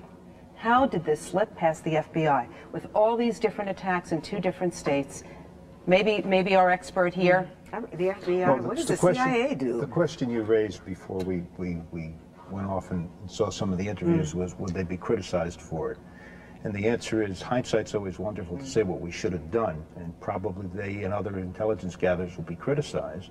What you have to do, if you want to stop this, what you really have to do is infiltrate these organizations very early on. You can't put somebody in once it happens. You have to put them in, as the city police did years and years ago, and let them come up through the ranks. And that was stopped. Courts said you can't do that because we have to protect rights, and we don't do it. And what we have to now rethink and rebalance is what kind of restrictions we're going to suffer, which we have to in order to stop this. You can't take a person or stop a person from committing suicide. That gets proved in all over the Mideast every day of the week now, it seems. But we ought to be able to better restrict and better confront the people who are causing this, and we're not doing that. Well, short of changing the Constitution, how do you go about it? Well, you don't have to violate the Constitution necessarily to find out what people are doing. There's a right of privacy and there's an expectation of privacy, but that doesn't mean you can't have people infiltrated to groups. It means you're going to have to spend a considerable amount of time, effort, and manpower, womanpower, getting into these groups and gathering intelligence. And it means you're going to have to give up some of the things that the Constitution may or may not protect, but you need to do in order to protect people. A friend of mine works for the FBI. He's, you know, out in the field. He's an agent. And he tells me all the time that he's on surveillance outside people's houses who are known terrorists or possible terrorists. And they're constantly watching these people. So what I'm asking again is, how did this slip by? I mean, we can say, you know, 20/20 hindsight, but this was obviously a synchronized planned attack on 2 states. But are they watching the people in this country or the people in other Oh my goodness, look at the screen. Goodness. Oh my God. Oh. Both towers down. Oh my God. I hope they evacuated everybody out of that area, because In the world's history, the smoke and debris from this collapse undoubtedly causing yet more mayhem, more death, more destruction.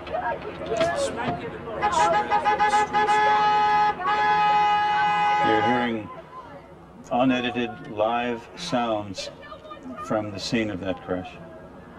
But the collapse of the tallest building in New York.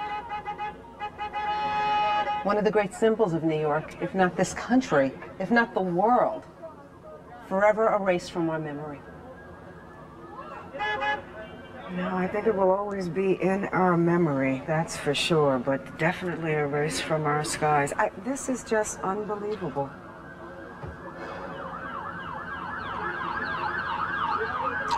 A live picture from Chopper 5 showing the collapse of the World Trade Center.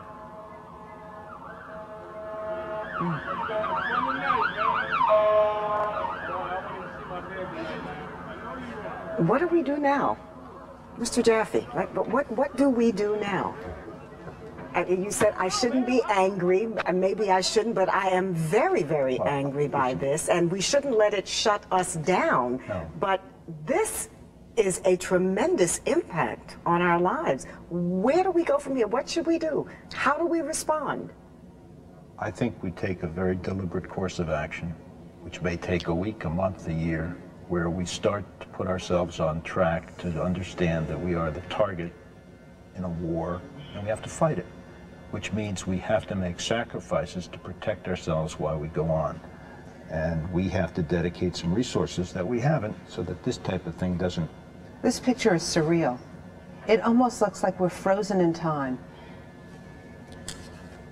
This is what we have dreaded forever. We went through 40 years after the war with our not having any real domestic violence.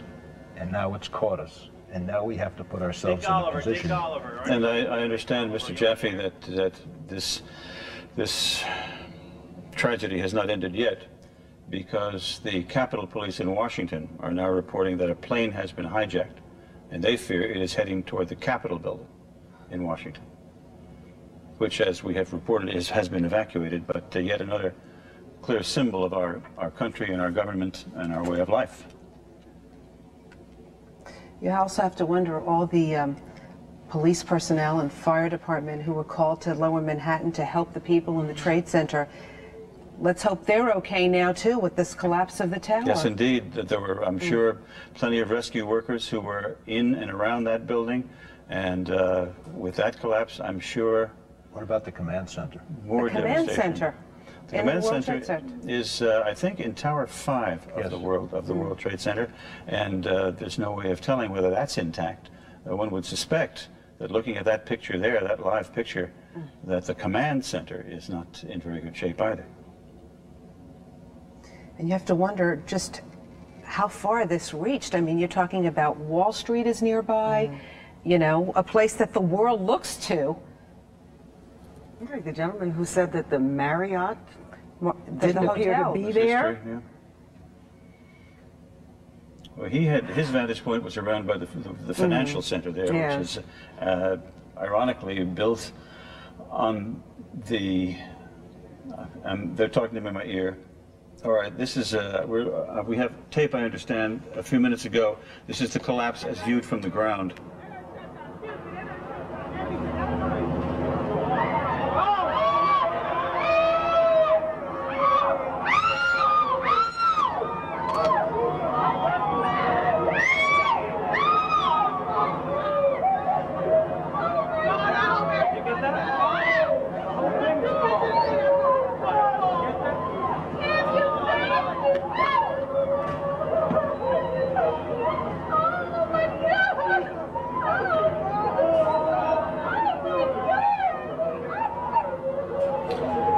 That picture just a few moments ago, you heard the people reacting in terror and horror as the World Trade Center simply collapsed. And apparently it is not over. Again, to repeat, we have a report from the Capitol Police that another plane has been hijacked, and they are afraid that that plane is heading for the Capitol building, which, along with any other important building in Washington, has been evacuated. And just to tell you, if you are outside the island of Manhattan, don't try to come in today. There's no way you can get in, and people are streaming out as quickly as possible. Well, I believe bridges and tunnels have all been closed, and certainly any subway station that goes through the World Trade Center. Does that mean, as well, I would guess that anybody who is in Manhattan now will be walking, if they can. Dick Oliver reported from near the Brooklyn Bridge before that that people were streaming across the bridge toward Brooklyn, but nobody coming back in. I'm surprised that the Brooklyn Bridge has not been closed. I think well, maybe to pedestrians, you know. I'm sure that they closed the Midtown Tunnel and they closed the other bridges across the East River, and of course the Hudson River crossings as well. And again, to repeat, there is no plane taking off in America today as a consequence of this unbelievable terrorist act. Mario Bosques has gone to Beth Israel Hospital downtown. Mario, are you there? All right, Mario, at Beth Israel Hospital downtown, where some of the victims of this terrible tragedy are being taken. You would imagine that, my goodness, the carnage must be unbelievable. deaths may number in the thousands. I mean, the World Trade Center is the largest office building in this city, simply collapsed. You fear to even make an attempt at defining the enormity of this tragedy. I mean, not only the people in the tower, the people on the ground now you have to be concerned about. Sure, as you mentioned before, rescue workers there when the building collapsed some time after the initial crash. And I know my husband, who was like a few blocks away from there, was told around 9:15 to evacuate. I hope he got the heck out of there and came home on his way home. Rosanna, your colleague in the evening, John Rowland, is down in the newsroom right now talking about what's happening in Washington. John? Yes, good afternoon, Jim. Trying to drink all of this in as you are. The enormity of this, of course, is beyond anybody in this business in this entire city. We've never in our lives seen anything even remotely approaching this. The latest information we have out of Washington from the State Department is that is being evacuated, the White House being evacuated. The Pentagon, of course, has already been attacked, as you've already been reporting. And there is word now that there is another hijacked plane possibly on its way to Washington. What the target there is, obviously we don't know. We don't know what's being done to prevent any other sort of attack like that, other than every plane in the United States has been grounded. As you've been reporting, there are no planes allowed to take off. Virtually, we are at a standstill in this country right now, thanks to this terrorism attack. Both towers, the World Trade Center, both of them collapsed. God knows how many people were killed or injured then. And of course, then you had the people on the planes themselves. Those people, of course, died. So again, the State Department is saying that they are evacuating much of Washington. Is the public buildings there being evacuated. Here in the city, the entire lower Manhattan, as you can see right there, the incredible devastation of both of those buildings collapsed. Goodness knows around them. There are an awful lot of fighters, awful lot of police officers down there working at the time when those buildings went down, the people inside, the people around them. One can only hope that as many people as possible were evacuated and had gotten out of there.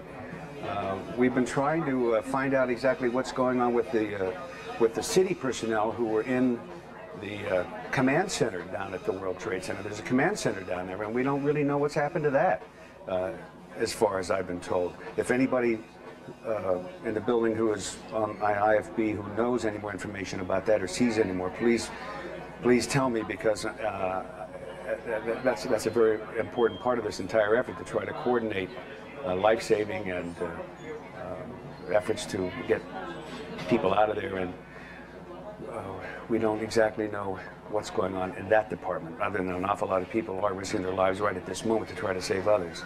But as you can imagine, that's like a war zone down there. You'd have to be prepared with oxygen and everything else to be able to see through that, to get through that, to get people out of there. One of our field producers is at NYU Medical, and there was some type of explosion. She can't confirm. NYU Medical Center, there's been an explosion? Said, she and our reporter have debris on them. That's all I know, and the phone, she hung up. She's going to try to call the information. So we have another report now of another, not an airplane, just some kind of a bomb went off at NYU Medical Center. So whatever is going on here is very, very coordinated. We would ask you and urge you, stay home, stay calm, don't panic, don't worry about anything. You're in the hands of the best life-saving, the police department, the firefighters in the city, best in the world. So a plane, we're told now that a plane went down in Pennsylvania, but we don't know anything much more than that. That a plane went down in Pennsylvania, we don't know where, and we don't know exactly what happened on that. But we will keep checking. As you can imagine, the news is flooding into us, and we're trying to get out to you best we can, bits and pieces. But again, I would just urge you, stay calm. All right, John, let me interrupt you if I may, because yes, we have a further development. We're told now that from people in Washington that the Pentagon has undergone a partial collapse.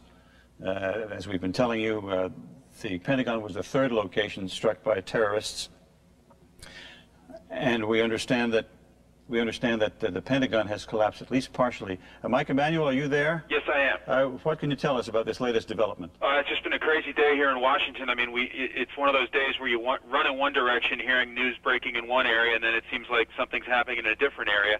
We can tell you that apparently a jet has crashed into the Pentagon. Personnel in that immediate area have been evacuated. There have been some reports that possibly another plane may be heading in that direction. Again, it's breaking news, so things have been, details have been kind of sketchy, but we can tell you the United States Capitol has been evacuated, the West Wing of the White House has been evacuated. There are reports of a possible car bombing outside the State Department here in Washington, D.C., so it's been a wild news day here in the nation's capital, as it has been in your city, and so emergency crews are scrambling everywhere, and we can tell you veterans of Washington, D.C. have said for the first time they can ever remember they've seen military planes flying over Washington, D.C., patrolling the skies after the Pentagon was hit. Eyewitnesses saying that they believe it was a U.S. Airways plane that came in low over the city, hitting a portion of the Pentagon. We have not gotten any numbers in terms of injured or possible fatalities, but we will get to those as soon as possible. But simply a crazy day here in Washington, as it has been in New York. Mike, do you know anything about a report that we have here in New York that, according to the Capitol Police, a hijacked plane is en route to Washington now? We've heard that report as well, and then we've also heard people saying that that is not so, that that's an erroneous report. We're trying to get to the bottom of it, but as you can understand, with a situation like this, there's all kinds of information flowing around. It's kind of hard to confirm what is absolutely accurate and what is not. We can tell you we've heard that, and we're checking it out. We also heard that the Pentagon building itself at least partially collapsed. Do you know anything about that? We've heard that as well, that perhaps the southern portion of the Pentagon, part of that has come down. Have not got numbers in terms of who may have been injured or killed, but we can tell you it's an unbelievable scene here in Washington, something that none of us ever thought we would see, as I'm sure people in your city never imagined to see either. We can say the same thing here, John. Mike, that's for sure. Again, first the Pentagon, first the World Trade Center, one tower was hit by a plane, then another tower hit by a plane. Then we got word that the Pentagon was hit in Washington, and then the World Trade Centers collapsed in Lower Manhattan. John Rowland's out in the newsroom. John? Well, Jim, I don't have much for you. I just have some sketchy information here that another explosion, a fourth explosion out the World Trade Center has gone off. One doesn't know if that's an ancillary thing because of what already happened or an additional explosion of some kind outside of that. There's also been a plane that has crashed in western Pennsylvania. A large plane crashes in western Pennsylvania. Officials at Somerset County Airport confirmed. That's right off the wire copy. Don't know if that's connected to what's going on. The Rodino Federal Building in Newark, that's been closed. All the workers there have been told to go home. Not necessarily because of a direct threat. They've just been told to go home to get out of there, obviously clearing out any federal, state, city, and local office buildings. Jim, that's the latest we have from here. All right, John, I imagine, given the fact I'm hearing word from the studio. Okay, I'm told all federal office buildings in Washington have been evacuated.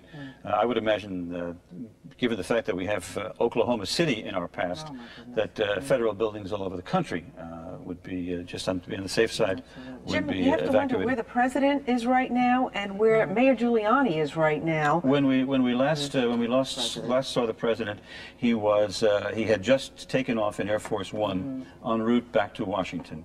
So he presumably is still in the air en route back to Washington. However, good question as far as Mayor Giuliani is concerned. One hopes that nothing untoward happened to the mayor. Right, because wasn't he going to hold a press conference? If he was down in that World Trade Center, perhaps we hope nothing personally happened to the mayor physically, but maybe that the communications down there were wiped out by the crashes. You know, they were saying that one of the planes they believe was hijacked from Boston, and in some of the things that I'm reading through here on the wire services, it says the second plane may have flown out of Newark, New Jersey, but that has not been confirmed. But Joe Kleins has just gotten up into the studio, the executive producer of the 10 o'clock news. Yes. Okay, he'll be here in a second, but I just want to tell you the Board of Elections has just announced the primary has been canceled. Has been canceled. Yes. Yeah. So, I mean, that makes a lot of sense. Here's Joe right now.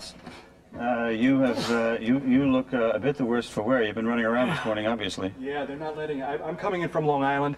They're not letting anything but real extreme emergency vehicles over the 59th Street Bridge. Thousands of people are walking across to and fro. I was on the bridge when I believe the second tower may have crumbled, and people were just standing in shock. I mean, everybody's jaw just dropped. Absolutely open. There's, you know, New York, everybody has to go someplace, and people are going places, but everybody is just has a dazed look on their face. It's amazing because, you know, if you walk, we're near 2nd Avenue here on the Upper East Side. You look down, it's many miles away, but people are still looking down the road, seeing this amazing, horrific display. Now, you were able to see it from the bridge, were you? I saw it right as somebody said, "Oh my God!" It was the second, apparently the second tower. I was in the car listening on the radio when the first tower crumbled. It's just, it's amazing, and everybody's just, you know, you can't put it into words. Shock, horror, you know, this really, I mean, instantly people are looking at it and know that this is, you know, we're never going to be the same after something like this. It's curious how you even got here. There's a garage, a parking garage at Queens Plaza that I often use. You know, the traffic was very heavy. I ditched there and then I ran across the bridge. And a lot of people are running and, you know, just coming back and forth. It's, it really is an amazing sight. All right, Joe, just 1 second, please. We're going to go back to Washington now, where Fox reporter Mike Emanuel has an update for us there. Mike? Yes, Jim, I can tell you that it's a U.S. Air 737 that crashed into the Pentagon earlier this morning. Much of the Pentagon has now been evacuated. There are still some personnel in the basement of the Pentagon in a bunker-type facility, and basically it is designed to stand through an attack, but we can confirm that it was a U.S. Air 737 which crashed into the Pentagon here in Washington earlier this morning, and there are fire crews from all over the greater metropolitan Washington area fighting the fire in that area. I can tell you I'm a good distance from there. I can see smoke coming from that building. But I am not actually at the Pentagon to tell you exactly how bad the fire is, but it looks like it's pretty sizable at this point. So these are not little Learjets we're talking about. We're talking about big, huge commercial jets. You're absolutely correct. It sounds similar to the situation that you guys had in New York, a commercial jet possibly hijacked or possibly vandalized, so it ended up crashing and hitting the area around the Pentagon. We do not have numbers in terms of injuries or possible fatalities, but we are able to confirm that it was indeed a commercial 737 U.S. Air, we are told by officials on the scene, that crashed into the Pentagon this morning. But the Pentagon officials the National Command Center at the Pentagon is still working. The rest of the building, though, has been evacuated. We're understanding a lot of the damage is to the outer ring of the Pentagon. And some of our people on the scene say it doesn't seem to be severe, but there does seem to be a pretty good fire going, at least on the outside of the Pentagon. Yeah, we're looking at your live picture right now, Mike, and that would seem to underscore that comment because we see huge clouds of smoke billowing out of the Pentagon building. Indeed. Thank you, Mike, very much. Sure. Joe Kleins, back to you. When you saw the collapse of the building, were there people around you, and if so, what were was the reaction on the part of the crowd? They were, you know, because there were a bunch of people who were on the bridge, standing and watching, and when they saw it, they said, "Oh my God, the whole building just went over." Because at that point, beforehand, you couldn't really tell what had happened to the first tower because there's just so much smoke that you just see smoke and one tower, and then all you saw was smoke after that. Smoke over all of Lower Manhattan, you know, enveloping all of the financial district. You know, going over the East River, and you know, as I was driving in, I was hearing reports of people saying papers were flying over Brooklyn. This is an hour ago, so I can imagine what you know, this tremendous calamity. But people, you know, the parking garage where I parked in Queens, it's at Queens Plaza.